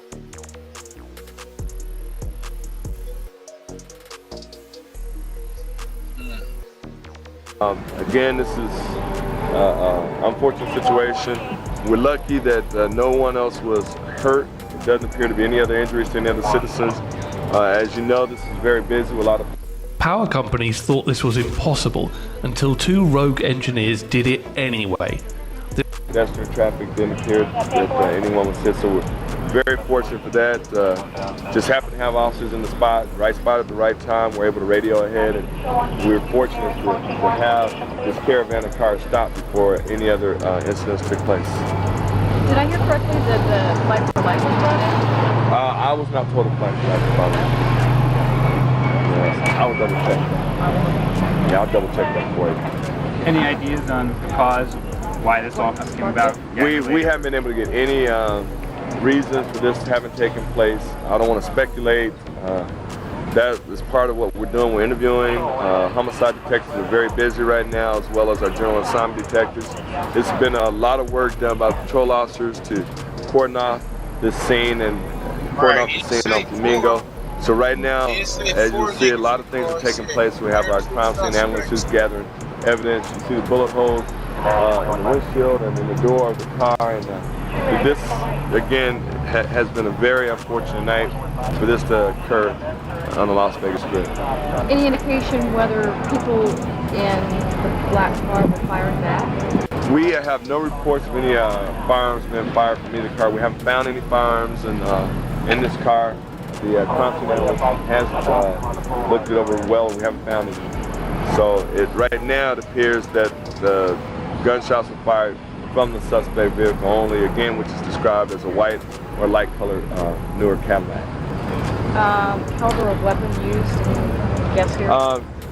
Looking at the bullet holes, it doesn't appear to be a 22 or 25. It looks to be a little larger than that. I'll say that our homicide detectives, during their investigation, they're quite busy now. During their investigation, they'll be helping to determine that along with our crime scene analysts. Number of cars also hit over near the Maxim. Right now, at the Maxim, I'm not sure how many cars were hit that were in the parking lot, but I understand there was maybe one or two that were hit. Again, we're fortunate there that no one was hit as well, and we're going to try to get to the bottom of this real soon. Yeah, this is crazy. I mean, you were saying before when you first walked up, it was like the wild, wild west down here. This is just crazy. It's crazy for people to be so disrespectful of other people and to try to solve their problems on the streets of Las Vegas or the streets of anywhere else. It's not the way to solve any conflict anyway. And for this to just be such blatant disregard and so brazen, we're going to continue this investigation. Hopefully, we'll come up with something that makes some sense of this unfortunate incident. I'll be right back. I'm going to find out about that. First, that particular night, in the witnesses that were interviewed, there were actually two different types of vehicles, a white Cadillac and a white Lincoln Continental.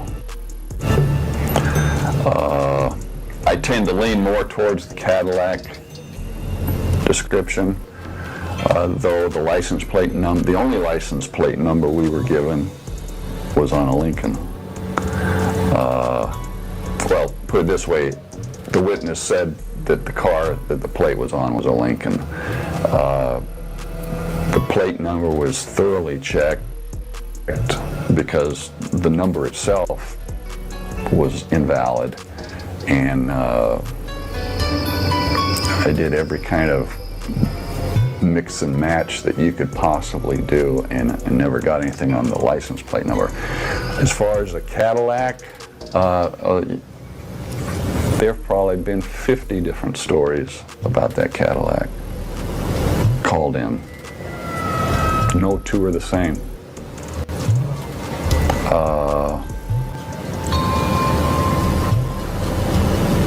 As far as giving chase,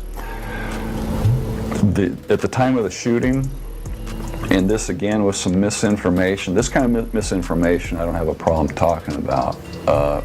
There's been talk about the officers that were in the parking garage at the time of the shooting. You got to understand, they were not in a position to see the shooting. They heard the shots, but by the time they got to a position to see, and they're elevated because they're doing another case, everybody's already darting out of there, because it wasn't like this shooting happened and all these cars just sat there. This was a very dynamic scene. Again, I'm doing that based on the witness, and again, the one particular witness that has come around, I put a lot of more credence to what he said. Back in Compton on September 9th, the day, according to the affidavit, that another informant noticed a late model white Cadillac being driven into a local auto shop by Orlando Anderson's cousin. 911. Hi, my name's with Bell Transportation. I have a driver who was calling to report that there was gunfire. There was gunshots on the corner of Coldwell and Flamingo. Did you see anybody? No. I'm out on one right now. I got a couple guys shot in medical ASAP. 13 back your location with the two. We're at the Boulevard in Harmon on this black alley right now. I need extra units up here now. Extra units now. Copy. Units, can you respond to the Boulevard in Harmon? Boulevard in Harmon. Go 573. There's 3 units now, 30 seconds away. This is how I read 100 pages in 10 minutes. Just imagine listening on your way to class. I don't read it. We need medical to expedite. We need medical to expedite. Got a shot victim. Expediting. Control, bike for the Heat Fire Department. I'm in a bowl. We need to extradite the victim out of the car ASAP. Yeah, man. More information coming down on the Biggie and Tupac unaliving. We don't, there's still questions out there. Still controversy, mysteries. We don't know. Some people say, like the homies say, that he may still be alive somewhere down in South America or somewhere on this planet. Just staying quiet, living his life, saying fuck the industry and fuck everybody. Or maybe he did come to his demise. But we haven't seen nobody. There was no official. I mean, they had a service for him, but it was no real publicly known funeral for Pop. Biggie, he had a parade. They went all down Brooklyn Ave. You know what I'm saying? They did it up for Big Pop. If y'all remember from back then. But we gonna get into this Anunnaki. Nobody get into that. The Anunnaki mystery, man. Was religion created to hide the war between created species? Y'all heard earlier, it's a mouthful. Shit, man, we're gonna get to it. If you think the cap's on, man, put this on the big screen.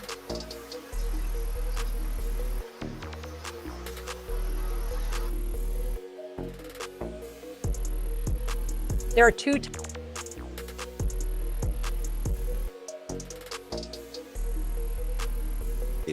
to hide a war between. What's good, YouTube? Peace and love to everyone. The Anunnaki mystery. Was religion created to hide a war between a created species? I go by the name Pushy Push. Down below is my TikTok at pushy.push. Definitely, family, go over there, drop a like and check out some of those videos. Also drop a like and subscribe right here to my YouTube. I definitely would appreciate that. It helps get through the algorithm. But let's jump into this one right here, family. So when you look at this picture, this is Revelations right here. This is how revelations speak of the beast inside of the world, you know, and how it rules over man. And we see this in a religious manner. What I want to do is show a different, say, context to this right here. It's not so much as religious to me. It's more so space-like, you know, it's more galactic-like. It's more conquering and using science to rule over that which you conquered. And the problem is we have been given a hell and a hell and heaven perspective towards a war that might have been really physical. So the heaven and hell war, I'm saying, could have been like literally physical, and it's dealing with species fighting themselves and fighting man also. So we're going to definitely get into this one right here, family. Let's check out the right side of this picture right here. If you notice, this is a wild man, and he has a red robe on, and a lot of us would call this Satan right here. So you want to keep that in mind, that a lot of us see this as Satan, but a lot is told just simply by the robe that he wears. This is showing you that this person is quite possibly a king or quite possibly a priest, because the illustration of it has him in a red robe. Yep. So I kind of see this as a wild man, and I look at the name Satan as more of a nickname. So I know the word Satan is like somebody in a fiery place, but what I'm saying is this is what a Satan is. It is literally a wild man, and I'll show why I say that this is a wild man. On a side note, if you notice, everybody's looking up at the fiery cloud. So the wild man, the people behind him is looking up, the people in front of him is looking up. Some of the beast is even looking up. Of course, you got people down below praising that beast right there. But for the most, everybody's looking up at this sky right here with the fire coming out of it. So we're going to be looking at what that is also. But to stay on point, the wild man right here, if you notice, no one is bothered by it. That doesn't show him being feared by anyone. And you know, normally people are supposed to be afraid of a Satan right here. But this is the reason why no one is afraid of this wild man. On the far right, that is a wild man right there. He could be a priest, and he can be a king. This is the reason why none of the people have no problem. And like I said, he has his red gown on. This is showing you some form of authority right here. So this, I know. You see the detail. You see the detail. That's a real painting right there. And that's the point I was saying. When you see the little beastly guy right there, we'll initially look at that and be like, okay, we've been taught that's Satan. But what I'm showing is they put clothes on this person right here in a red gown. And like your priests and your royalty, your kings wear that red gown right there. So that's symbolism, all of that right there. That's symbolism and allegory. And the true image of what you're looking at is the guy on the side right there. That's the true image. That is an actual, real, live person. And they call people who look like that Satans. That's why I said it's a nickname. And there's a whole bunch of names, you know what I'm saying? But anybody who has animal blood in them, in the past, like medieval time, they called them Satan. You know what I'm saying? And look, he don't even have to be a bad guy. That was just what they called him. Right, that's correct. You see that, y'all. y'all get in the comments. Let us know. Like, you see, he got the human hands. That's an actual person. Face. If you look at his hands, bro, his hands is white. Right, white man. I'm trying to tell you, like, these people, they eventually, the fur starts to leave away because they mingle with a lot of people. So I show all that right there. I literally show.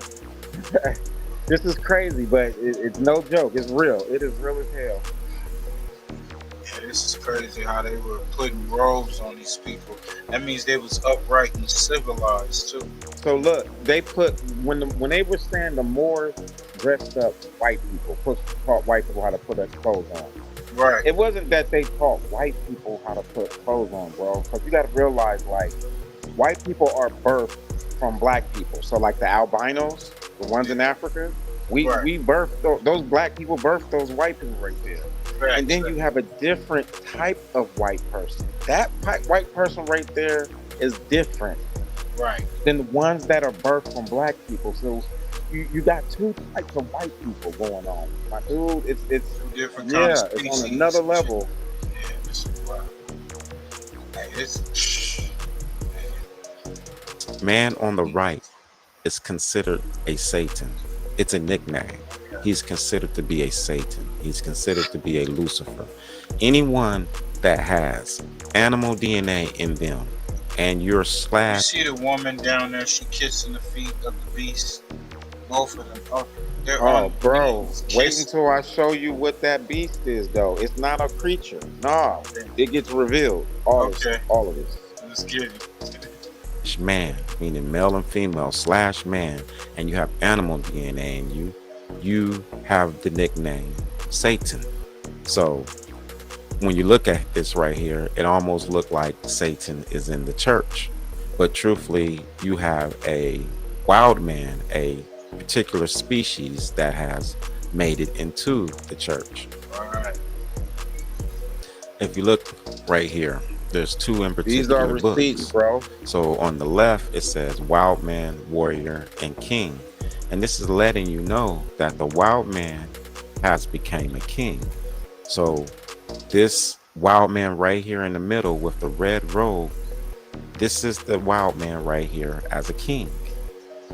It says on the right, wild man and holy places. So this is letting you know that the wild man has become a priest. Right. This is the reason why I said This the is red real robe book. on him Real actually book. means something because Right. priests or kings No wear joke. that No red robe joke, right right? there. For real. So That the wild book, man bro. is in the throne.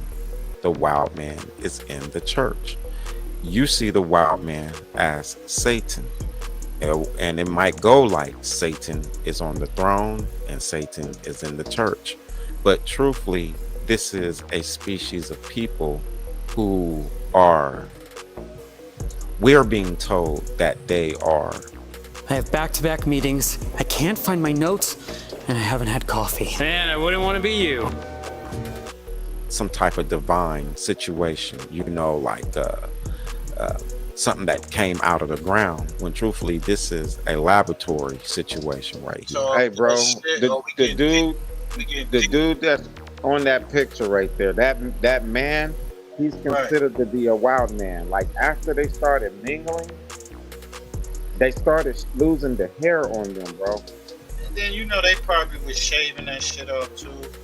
Well, that too, but no, literally they started losing the hair, bro. This is what made them start looking more like us. Human and shit. Mingling, just trying to mingle in and shit, man. Or some type of divine situation, like something that came out of the ground, when truthfully this is a laboratory situation right here. Talk that shit. It says right here, Santa Claus family tree. So right here, Neanderthal. this is all This of the gonna names. blow your mind right here, this part. The wild man. This is all the names of the wild man. So the wild man is a male and a female. So this is every name that you can call the wild man. Okay. If you look above the D where it says Lux, Lux, Lux, and that means light. Above it, it says Lucifer. Right. And above at the far top, it says Satan and the devil. So the wild man is Lucifer. The wild man is Satan. The wild man is the devil. And the wild man is a part of the Santa Claus family tree. How does Santa fit in any of this right here? That's where this part come in right here.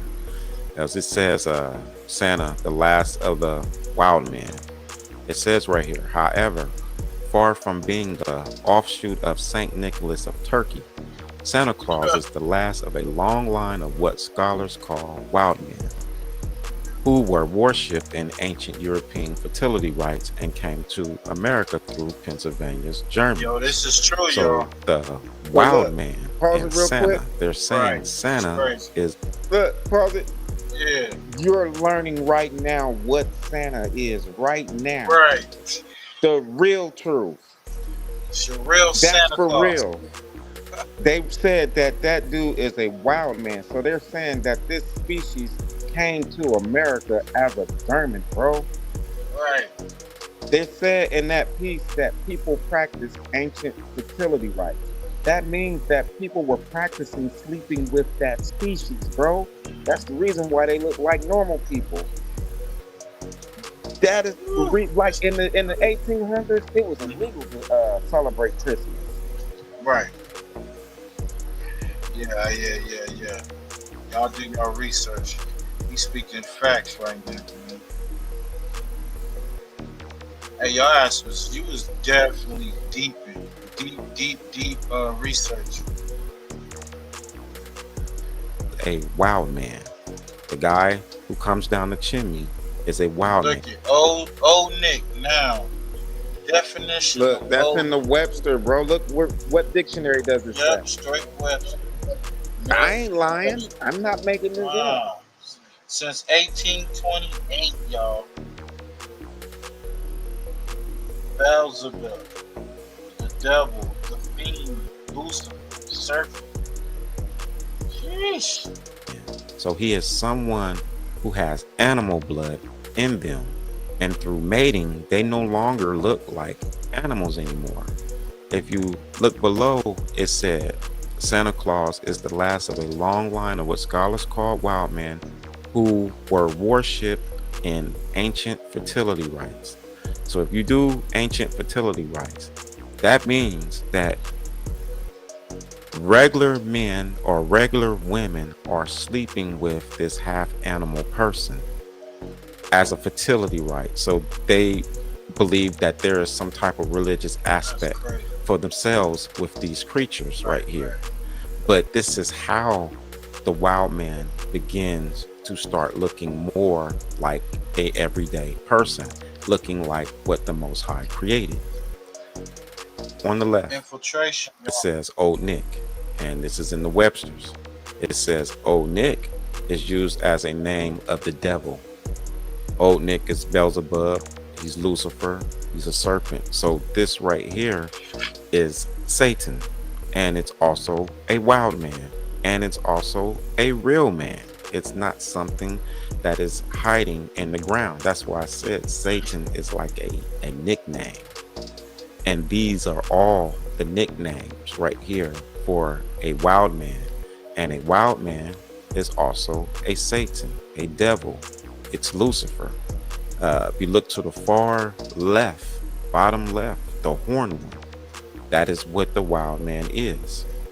So when we come back right here, this man in the red robe that we call Satan is a real person who has evolved, is a real animal person, animal man person who has evolved through fertility rites, people mingling with this kind. Now through that, this is how the wild man get on the throne, because natural man, meaning male and female, it's attached to the throne of the world. So this creature only got through the throne by mating with powerful people. So I'm saying powerful people are mating with these creatures, and this is how it gets on the throne right here. Warrior and king and wild man in holy places. They're in the church and they're on the throne. Let's keep it going. Daniel was an interesting one because through him, you're able to see what the beast is. So we're going to look at that right there. And there is a humanistic feature to this beast. Even though we see this beast looking like an animal in illustration, it actually has a man and woman body. So it says right here, and the 10 horns are 10 kings who arise from this kingdom. So the 10 horns. Let's go back. Well, let's look at this right here. This is right here. On the bottom left right here, on the bottom left on the wild man side, it says the horned one. So it says the 10 horns are 10 kings. And I'm saying the wild man is a horned one. The horned one is also Satan. So there's 10 Satans. The horned one is also Lucifer. So there's 10 Lucifers. The horned one is also the devil. So there's 10 devils who will receive a kingdom. So when you're looking at a Lucifer or a Satan, you can't see it as a single being by itself. No, this is like a kind. So if you are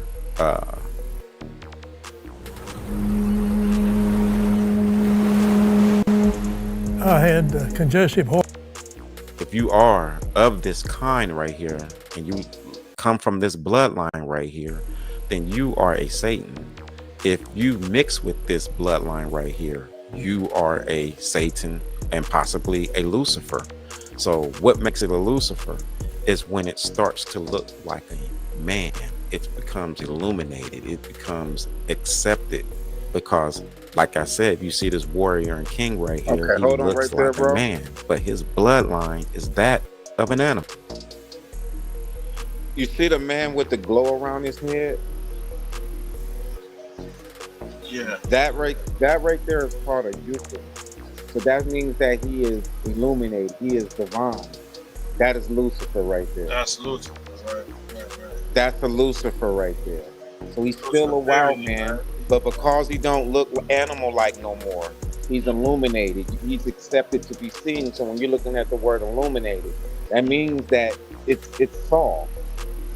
You see what I'm saying? That is a Lucifer right there. And it's a bunch of Lucifers. It's a bunch of bloodline people that look like normal damn people. Facts. That's crazy. It almost looked like like you're saying, the transformation between the beast and the human-like creature. I mean, if you even look at the other picture, he was looking a little hairy. He's looking super hairy there. The second picture, he's a little less hairy. This is the third picture. Okay, the hair has been left a lot. Right. This is the wild man through evolution. And they're going to use religion, which is a key of controlling the mass. And they put the religion, basically this species, bro, altered the scriptures and put themselves in the scriptures, bro. So when you're dealing with angels and demons, you're actually dealing with species. Two different types of fucking species. And they got us over here thinking, it's some heaven and hell shit. But like I said, that's so taboo that I gotta be like literally on point using books to validate myself, everything, So it's not like I just pulled that out of the thin air right there. Nah, you definitely was doing your deep research and trying to figure out this type of stuff that they do not tell y'all in school. You don't get this in school. Even when they talk about history, they're not bringing this type of stuff up. So underneath what Daniel said, it says, after them, another king different from the early one. All of them, man. St. Nicholas, water spirits, primates, winter man, or the abominable snowman. Bro, if you look on there, low-key, like from the X-Men, low-key. Right. Like all these names and stuff, bro, they're all wild man names. The Noid, remember the noise from Pizza Hut? Yeah, remember that. Bro, a wild man. That's crazy. Can't make this up. Man. Big low-key Pan, the Wild Horde, Dionysus. Really? Dream. What else? Oh, there's so many. And you only on one half of the paper. Right. Yeah, right. The Great Deceiver, the Adversary, Prince of Darkness, Shamo, Jolly Old Elf. Hey. Bells, Snicker. I'm trying to tell you, Santa is the wild man. Santa Claus. The wild man is Satan, but Satan is a nickname.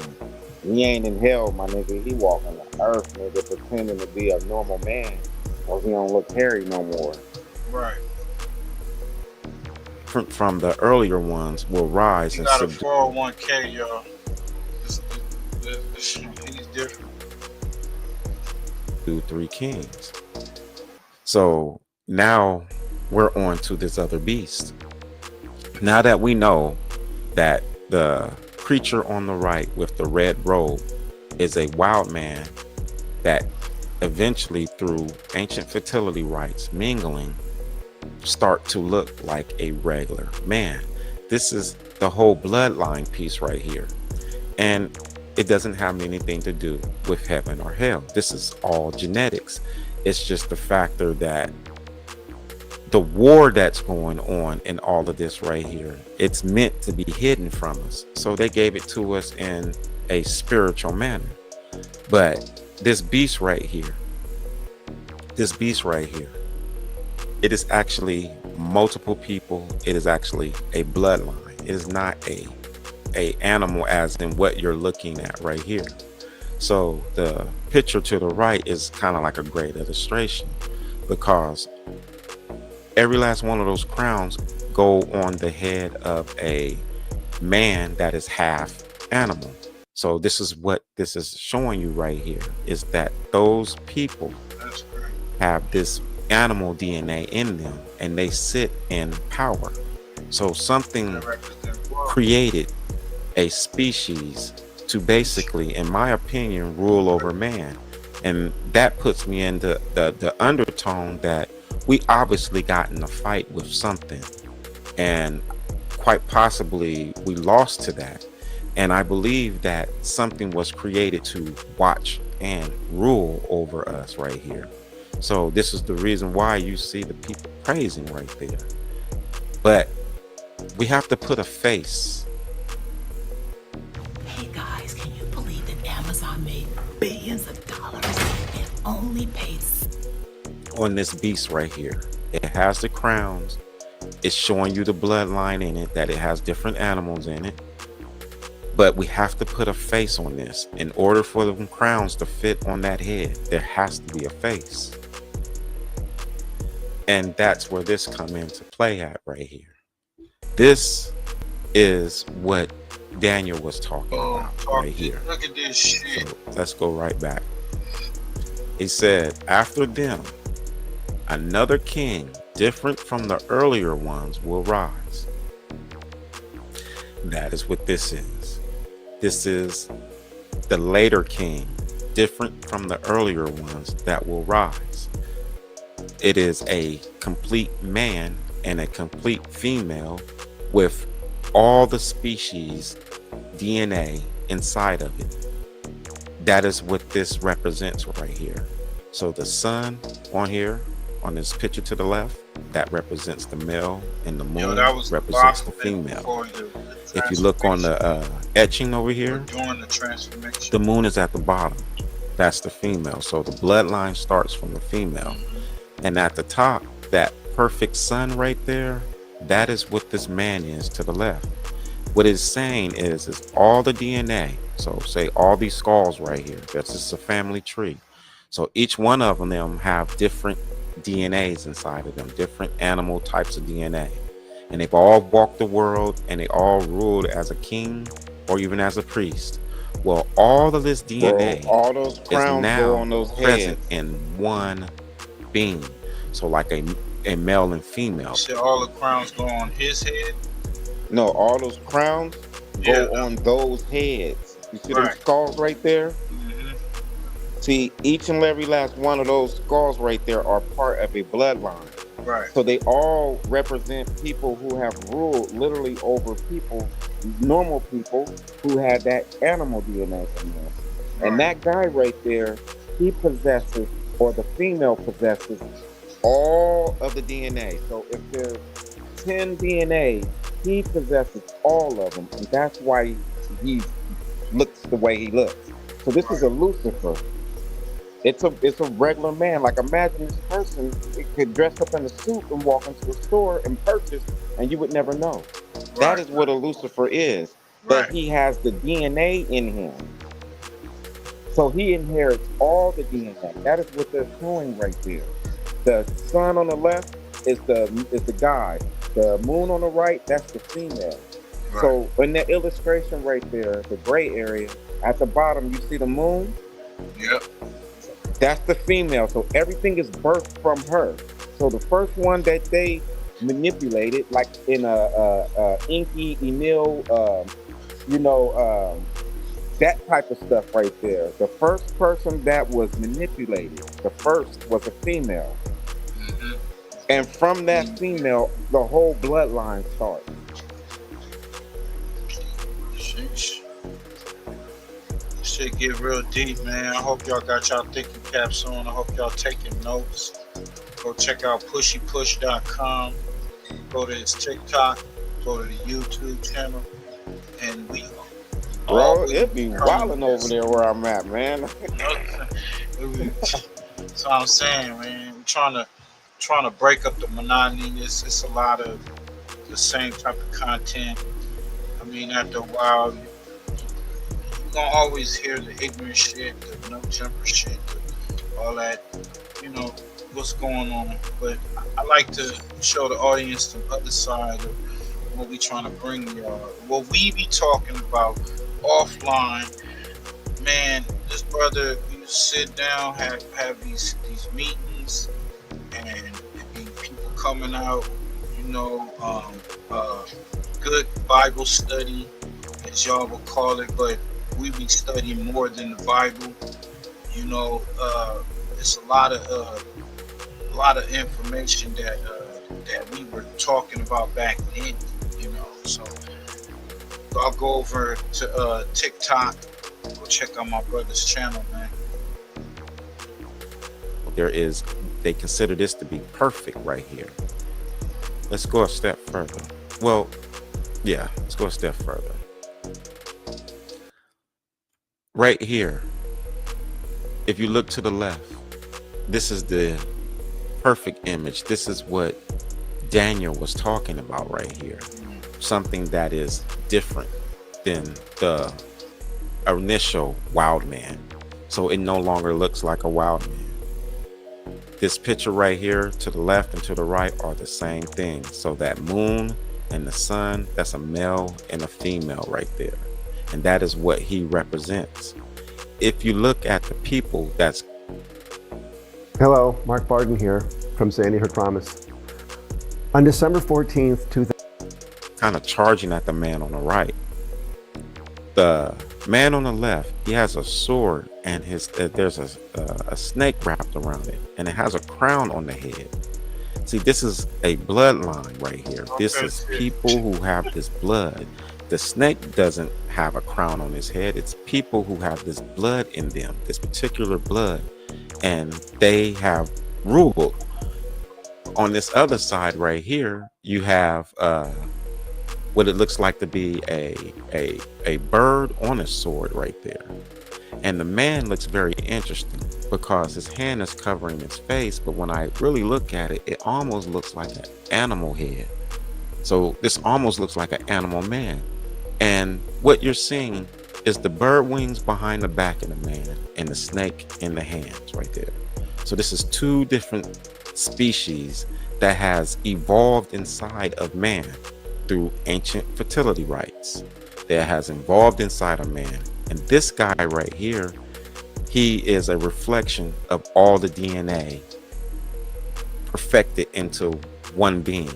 So there's a male and a female who walks the earth having children now who have all this DNA in them, but they do not look like animals anymore. But this is a Satan. This is a wild man.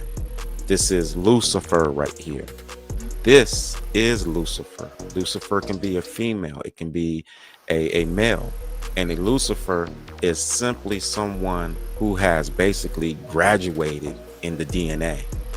That is what a Lucifer is. Hey, so the Baphomet, So is this like it says right there, partial after them. connection to the Baphomet? Bro, it is the Baphomet. Baphomet, That right. is the Baphomet. Right, right. You just don't see the animal head. Yeah, the Look, no animal look, head. think Yeah. about the Baphomet. The Baphomet has breasts, it has the wings in the back, and it has the snake thingy in the hand, bro. Right. Okay, he don't have the breasts because he's the male version, but he has the wings and the doggone snake. That's the Baphomet. Right.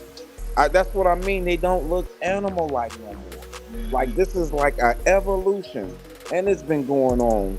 Bro, my other video I just put on TikTok, I'm showing this stuff is in Enoch's time. It's currently running right now on TikTok right now. As I'm talking to you, the comments is like blinging all up on the screen. And this is the medieval time. This is medieval time, if you can tell from the clothing that they have. This has been going on for a while. Wow. In your Bible, Daniel 7:24. And the 10 horns are 10 kings who will rise from this kingdom. After them, another king, different from the earlier ones, will rise and subdue 3 kings. So look, that man, he's different than the earlier ones. He's still a wild man. Still a wild He's man. different than the earlier ones. That is it right there, bro. They've been talking about a species all this time. But like I said, it's like, it's true. They want you to have a Christ-like mindset. So this means that you have to look at the Bible like a kid, bro, in order to believe the Bible. And what I am is a total disconnect from that right there. You have to look at that as an adult. You have to look at that exactly and take the words for what they are. And the only sad part is to make everything look so in the sky. So we are like screwed up off of that right there, because grandma and grandpa, everybody going all the way back. We've been got on this right here, but that was part of the plan. Just think, we've been enslaved, and then they threw a book at us. Right. And this book is sitting here telling us how they then got us. Revelations is like them attacking you. They are throughout there. When you're looking for the Satan, yeah, he's in the church right now as the Pope. Talk test. It's some real stuff, bro. It is not taboo. It's real, but like I said, you just got to go and start looking for it. You know, it's that shapeshifter. When you hear people talking about shapeshifters, all that shit is real. Starting to hear a little more. The shade shift. All of that is real, like, you know, and it's not magic. Nah. It's not magic. It's like literally, bro, like science. Someone put like chameleon DNA in a person damn near. And you're like, bro, did you hear yourself? They put chameleon DNA. Yeah. Okay, so that the technology was real. The problem is when we go to look at the past, bro, it's somebody riding on a camel in a turban. You know what I'm saying? And some gowns. So you don't associate this time period to doggone technology. And that is a false narrative. The whole visual is false. Right. Bro, I got a coin right now. It's got Jesus dying on a cross next to a sky ride. And it's during the old times. Like the building got windows and shit, bro. With homes all in the background. But they're gonna sit and tell you that he was born underneath a manger. You know, you're getting this almost like a Arabian Night type background when you read the book. Right. But everything is with technology, bro. They literally took a moment that was with technology and reduced it to a dude on a turban riding on a camel. And that is our visual when we think back inside of the scriptures. Anytime we touch the scriptures, it's always a nomadic view.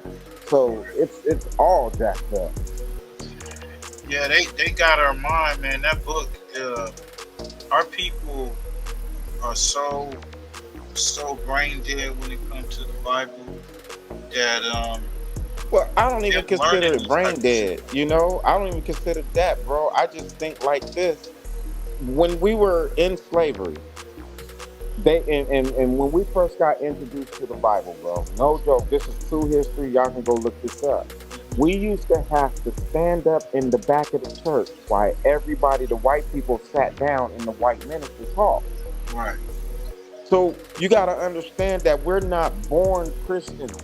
You were forced to be like you were a slave, and then the slave master made you stand in the back and listen to him preach.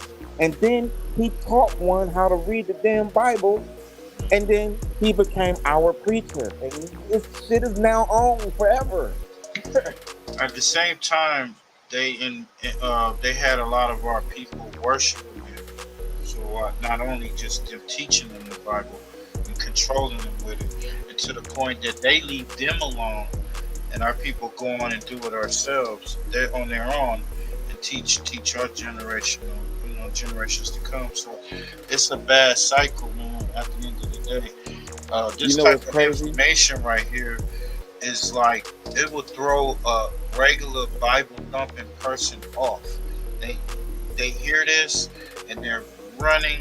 They want to give you Hail Marys and holy water because they think you're coming with something that's demonic, but you're really coming with some real truth that's in their Bible. They just don't have that understanding because the way their understanding has been shifted when it comes to the book,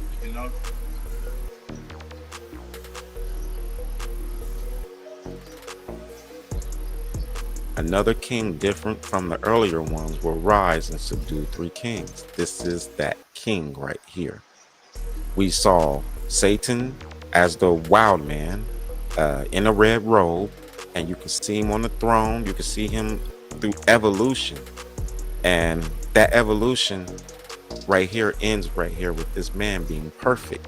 So now we have this beast walking in the world today. I show these coins a lot right here, but it's exactly what we're looking at in the picture right here. Like if you notice, I'm saying your medical symbol is the wild man symbol. Right. That coin up at the top is the wild man symbol. That's our medical symbol.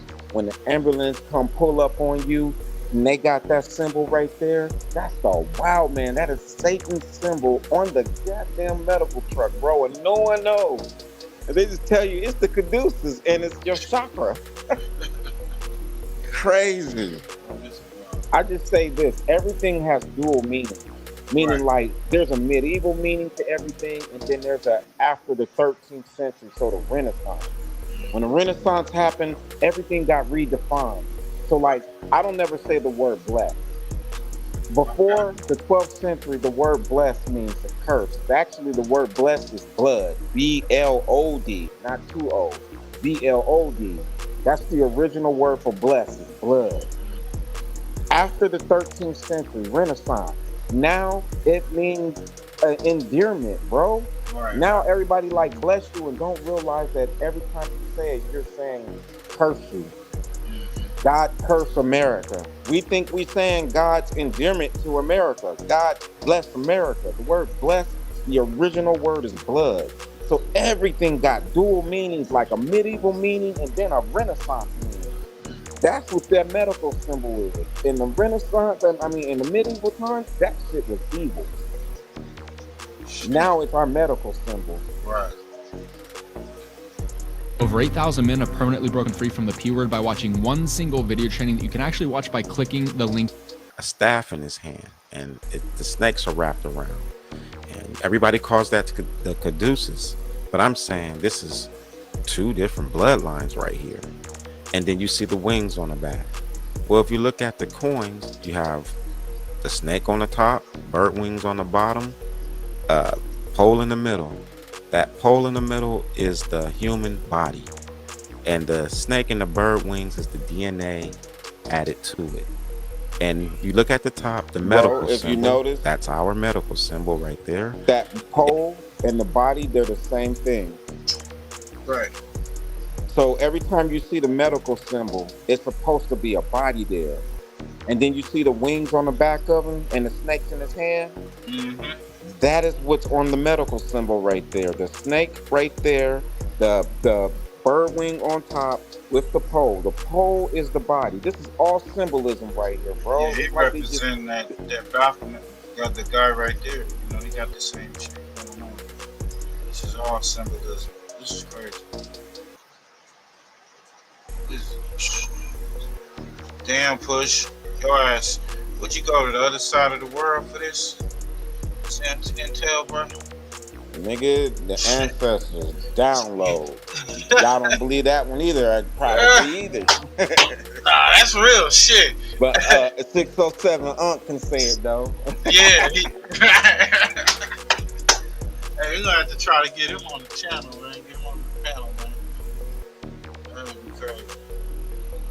It has the bird wing on top, the snake on bottom, but it's the exact same thing. You have a species that is ruling over us. It definitely rules over us if you have it as your medical symbol. Now you have to take this symbol right here and research it and look at everywhere that it sits, because this is their power structure. They fight within each other.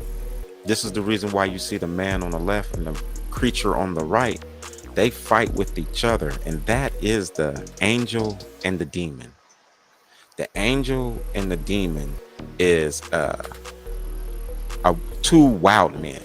You know, the angel is the completed wild man, the one who looks like a man, and then the demon is the one who looks beastly. He looks like an angel, bro. We're told that this like is an heaven angel? and hell. When this, right? Don't he look like an angel? He got the wings on his back. When you go to church tomorrow, what do you think you're gonna look at tomorrow? Tomorrow, when you go to church and you look at an angel, you're gonna be looking at that image right there. Right. It's a wild man. The Most High ain't got nothing to do with this madness right here, bro. And they just replaced the crown with like a halo. That's crazy. This is nothing but species.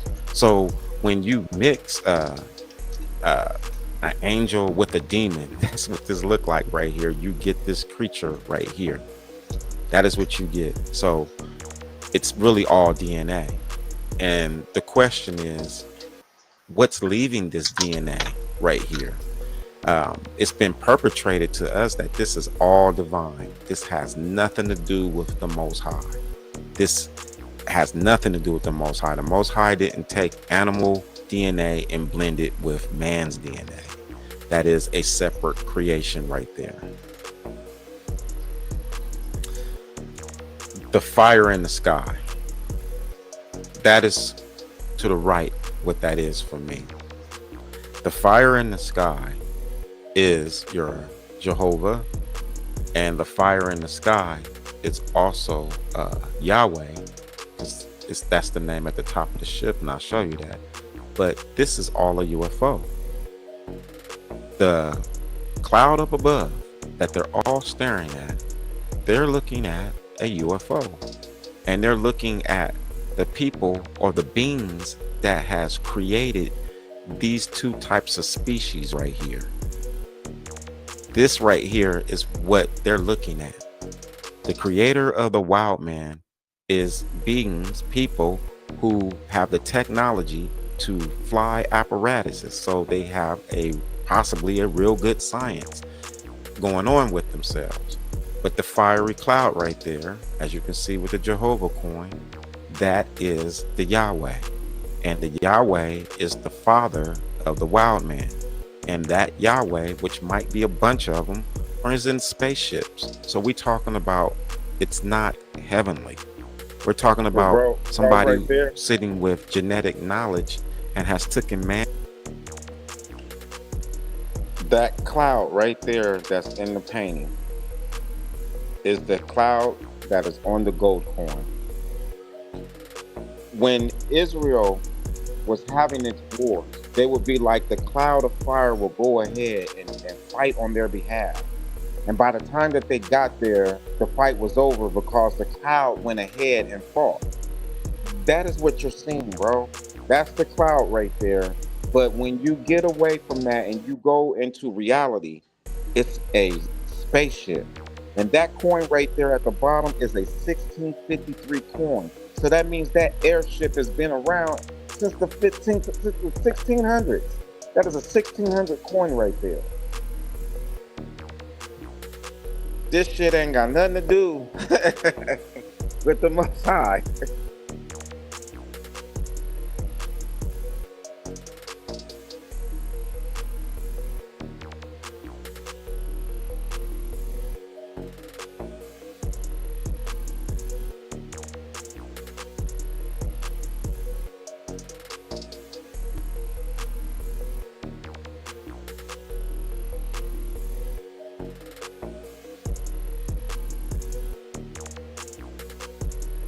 So is that mothership that they talking about? You know, since the That is what you're 1600s? seeing. Look, do you notice that the ship has clouds on the end of it? Right. See, the ship can cloak itself like a cloud, bro. So look at the coin above. That's what you're looking at. Okay, well, that's what you're looking at in the painting. Yeah, this is real deep, y'all. And that coin has been around since the 1600s. The one on the That's a bottom. 1653 coin right there. I didn't grab no AI, none of no crap like that, bro. Right. This is the reason why, like I said, I know it sounds crazy, but that's what put to sleep look like. Right. Now, when you get this truth right here, it's taboo at best, but you know.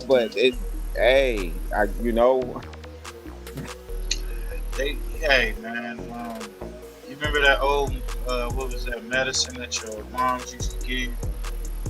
Was it castor oil or some shit like that? That shit was nasty as hell, but you had to take it. It was strong. Sometimes the medicine ain't gonna be to your liking, but it helps. It helps you out. It gets you through.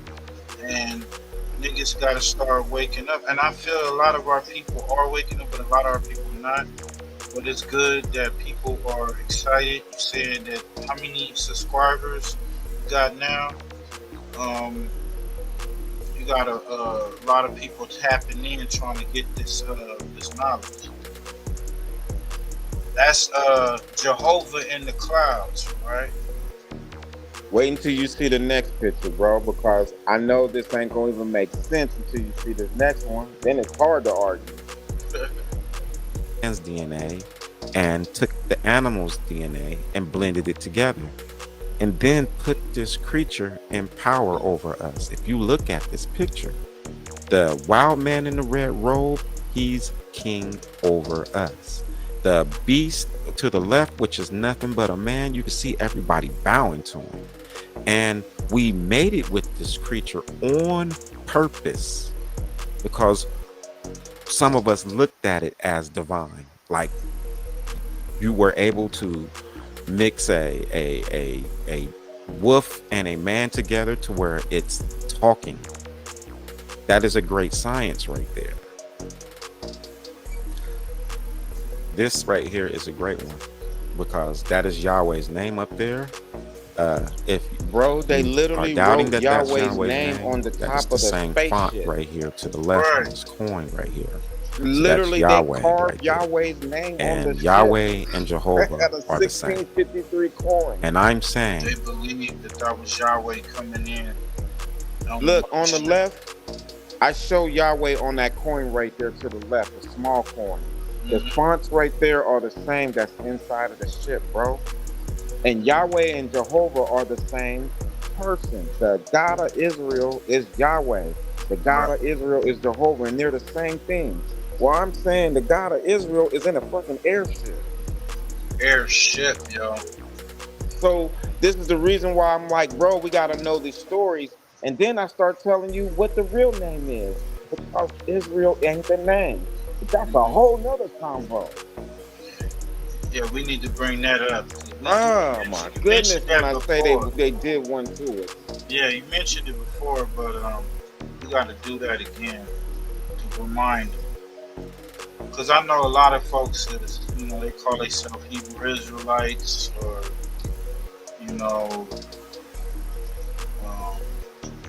different type of Muslims or different type of sects, but it's deeper than that.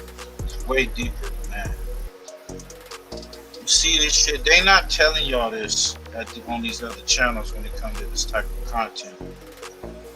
Y'all didn't know that would have been Yahweh's name written right there. It's right there above where my cursor at. Above, right there on that spaceship. And that's a power. That was you could tell that was a powerful ass fucking contraption that was in the sky, that was flying above these people. And they was mesmerized by this shit. That they had to engrave this on a coin. You know what's crazy? The event on the coin is happening in Europe, in Straussland, close to Holland. That's where this event is happening at. I can show this event in America, bro. The same thing, like what blew up Chicago in the 1800s. I literally have this shit. Right. Unbelievable. That the creator of the wild man, the creator of the Satan, the creator of Lucifer, all comes from some beings who obviously might have warred with us.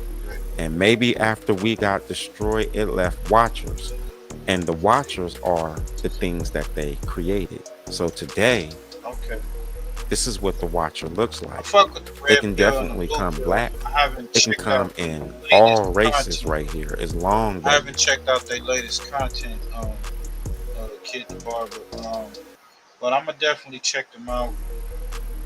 Send us any links, you know what I'm saying? Hit us up, we'll definitely check it out, bring it on the page. But I definitely know for a fact that nobody on YouTube is coming with this kind of information. They may scan past it, but they not nah, homie. I ain't gonna lie, bro. Everybody has been taking my work, bro. I was just on another the thingy, and he gave me credit. There was another guy named Jet Ski Chuck. He gave me credit though, but he had like a whole show dedicated to it. See? It's crazy. DNA inside of it right here. Men over 50. On Monday, July 28th. We're kicking off a 4-week chair.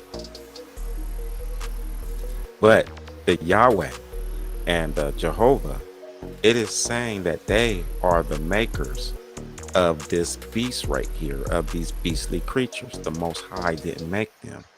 So now my question becomes this. Well, if the Yahweh or the Jehovah, doesn't come from where the Most High comes from, then how should I look at this? And that's where this comes into play. Right here. See, in the picture on the left, it shows a man and a woman in a cloud, and then it shows a whole bunch of clouds behind it, like as if it's showing a UFO, like as if something is coming from far away to where we are. If you look in the middle, I know it says Mars attack, but it still has the same echo. You look at it like this: is Mars really far away, or is Mars right here in this illustration to the far right, is it from one of these outer ice walls? Do you think that these people, these beings, are coming from the outer ice wall to the inner ice wall and warring with us, and possibly even left a species here to govern over us? See, Mars, for me, is outside the ice wall. So I don't have a problem with the outside of the ice wall coming in and attacking us, the Mars attack. And the same thing right here in this picture to the far left.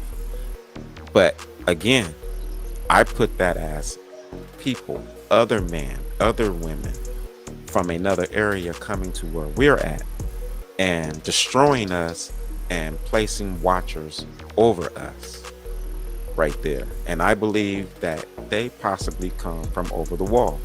So what that means, I don't see heaven and hell in this story. I believe that this heavenly scripture that we get inside of the Bible is meant to hide a real war that went on in the world. It's the greatest allegory that you can write, because instead of saying, you know, that Satan is a wild man created by these people from beyond the ice wall, they went and said, well, Satan is the son of God. You see what I'm saying? So that brings like great confusion right there. But right here, the Satan is a man. It's a wild man. It's a man who has animal DNA in them. And the beast is the exact same thing. The beast is a man. It is a bunch of them. It's a man and a woman, and they have perfected the DNA. So when we go back right here, that is what you're looking at. This is the perfected DNA. That's what this guy is. And we go back one more right here. These are all the names of the wild man, and Satan is included in it. The horned one is included in it. Saint Nicholas is there. There's a whole bunch of names. These are all the names of the wild man right here. And they're all created, and they're ruling over us, and we're allowing ourselves. So even just going back, you know, we're allowing ourselves to be ruled. Literally, ancient fertility rites right there. You got to think about that. So what we're going through, it doesn't happen because of the Most High. This is genetics. We are fighting something else that's just as physical. And we got our own kind sleeping with this creature, which has allowed this creature to become more man-like, meaning male and female. Got all our features, isn't furry anymore. But the bloodline that they protect is animal bloodline. And I think that that is real, being masqueraded inside of heaven and hell. I don't think the Most High is involved in this. I think this is man's battle, and we're going to have to wake up and realize the fog has never been an angel. It's always been a beast man. So with that one right there, family, I'm gonna wrap that up right there. You definitely got to have an open mind and realize that everything that is written for our generation was written way before we were born. And I realize that they don't want us to know the full truth. And I don't blame them, because we would rise up. We would try to go past that ice wall right there. We're not trying to go past it. And it's partially because, you know, we don't believe that anything is there, because we've been told that. And I believe that that's what they want. Your enemy is possibly over there, and they got watchers here for us. They're in government, they're in church, they're kings. Definitely for the next one, family. Thank you for watching this far. Jeez. Hey, that was dope, bro. I appreciate that, man. Y'all go over there to Pushy Push and go to his website. He just launched it about a month ago. Pushy.push. Go to the TikTok where you can get a lot of this information. Man, that was awesome. The Anunnaki. Yeah, bro. That was. And you know what? Like I said, I know it'd be sounding like crazy, and in a big sense, I am on an island on my own with that. But you have to make sense with it, and that's the only reason why, like, my TikTok is blowing up. Like, literally, I'm over 80,000 subs. It's not like people are showing up, you know, because I dance and sing. It's like, no, I'm literally showing it. I even got ministers on there, bro. I tell them what the Bible means. They don't know what Bible means. Like you open up this book every Sunday and you don't know what the title of that book means right there. Right. You know, and that's the type of thing I'm trying to wake our people up, bro. Like, wake up, you know, because we can't get no money. We can't do nothing because we're so strapped in all this religion. Like, it's like somebody telling you, hey, don't split that pole right there because you're going to curse yourself. Right. When you go in the woods, do you split a tree all the time, huh? All the time. So how can that pole be an omen on you? And that's that shit that I'm talking about right there. They got us all mixed up, man. Hey, but I appreciate, you know, the homie coming through. I mean, y'all know y'all catch him on the channel, catch him on the show. I try to bring this kind of content to this audience because I feel that the audience is smarter than, you know, than the average, man, and they want to know this type of shit. So, you know, we want to bring it and have it available for y'all. You know, y'all see right there the Genesis plan, reverse engineering God's plan, Inky. That video crazy. Both of them is crazy. Yeah, the guys create species out of man. I think we played that, but we may go back into that next week. Y'all never know, but keep your notifications on. The weekend is almost over. We got Sunday. We probably pull up on Sunday and do something, man. I don't know yet, but keep the notifications on. We definitely gonna come with more content. Hey, definitely. I appreciate everybody watching. Definitely too. Yeah, man. I'll put that out there in the air. Salute Thank to you, everybody. thank you. Salute to everybody that's been pulling up, Sherm, Kid the Barber, man. I like the fact that y'all. I like to hear that, you know, that y'all tapped in for this, because, like I said, you know, over here we can react to a bunch of bullshit as far as the drama, the whack 100s, the goofiness on the internet, but we know that that's just for entertainment.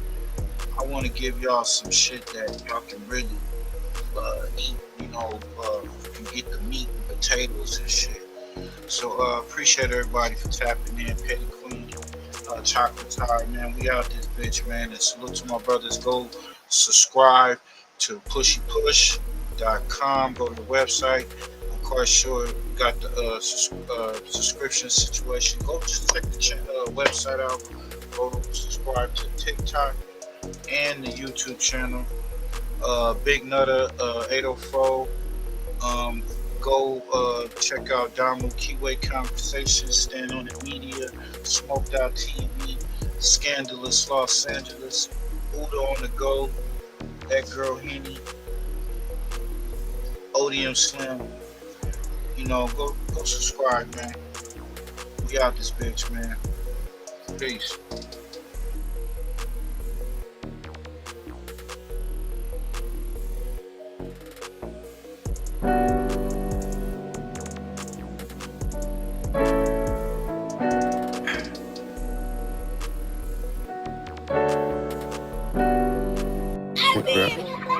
This is Grammy music producer Ryan Ghost Bowser rocking it out with First Fam West Radio and your man's Mr. Illustrator. And on the ones and twos we got Crazy D. Spin that, man. Take pills. Hey, there. I want y'all to, hey, before y'all, what he was saying earlier, and when I played those videos of those people, gentlemen, unaliving folks for the most craziest reasons. And I always say this, I feel that there's demonic forces that govern over certain people, like possession, in these fleshling bodies. And like you see with the splicing and the blending of beasts. Bro, the spirit part is real. Real. Straight that the spirit part is real. I am not taking away from the spiritual aspect of everything. Right. But when someone is prepping you for your adversary in death and your adversary is here right now, that's what I'm talking about. Mm-hmm. You know what I'm saying? We shouldn't be waiting for the adversary in death. This nigga is here right now. Causing havoc. And you see that guy, he just popped dude and wanted to go to sleep after that. Not knowing what the fuck he just did. You know, the other one where dude just took the weapon and just Swiss cheesed the dude, literally. Laughed about it, went on social media and bragged about it. King Von, who said that killing or stepping on folks was better than sex. Man, y'all better wake up, bro. That's all I'm saying, man. Y'all better wake up. Wonder why people showing fake love, but they hate real. Depression making me take pills. My aunt want me quiet about the shelter when we ate there. That's like telling the kid to stay still. I couldn't do it. Gotta let pain out. I put it in music. That's the only thing that help other than the drugs I'm abusing. All I focus on myself, so my health, I was about to lose it a few times, but niggas never aim when they shoot it. Could've died, but they blew it. If you gon' do it, nigga, do it. Now 2 more niggas got sacked cause they held back when they threw it. Niggas gangsters from computers, I ain't into that. Niggas tell on you they try to shoot you, I ain't digging that. No matter what you do after, nigga, you still a rat. If I see you in the hole like a mole, you gon' still get whacked. The police took my nigga back. My friend, my brother, my slime. Told him stick to the script, something different was on his mind. I know that sometimes loyalty can make you blind, but you had the hood, you had no good reason to rob. I ain't getting it. Got rid of him whenever them bricks was in stupidity and greed. Got you tied up in the shit you in. Typing in a pen again. Fighting in a pen again. Writing with a pen again. My man thought I killed his brother, he stopped fucking with me. And I can't keep moving around like it ain't nothing to me. We used to steal cars together, he used to hustle with me. Eating syrup sandwiches, he was struggling with me. But now ain't nothing to me. Fuck it, and I can live with that. I just gotta rap about it. Know he wanna get me back even though I ain't do shit. You know that, let that sink in. People showing fake love, but they hate real. Pressure making me take pills, my aunt want me quiet. About the shelter when we ate there. That's like telling the kid to stay still, I couldn't do it. No fake love, y'all. I couldn't do it. So to all my brothers and sisters out there, I done really went through it. find somebody you know, your loved one. I couldn't do it.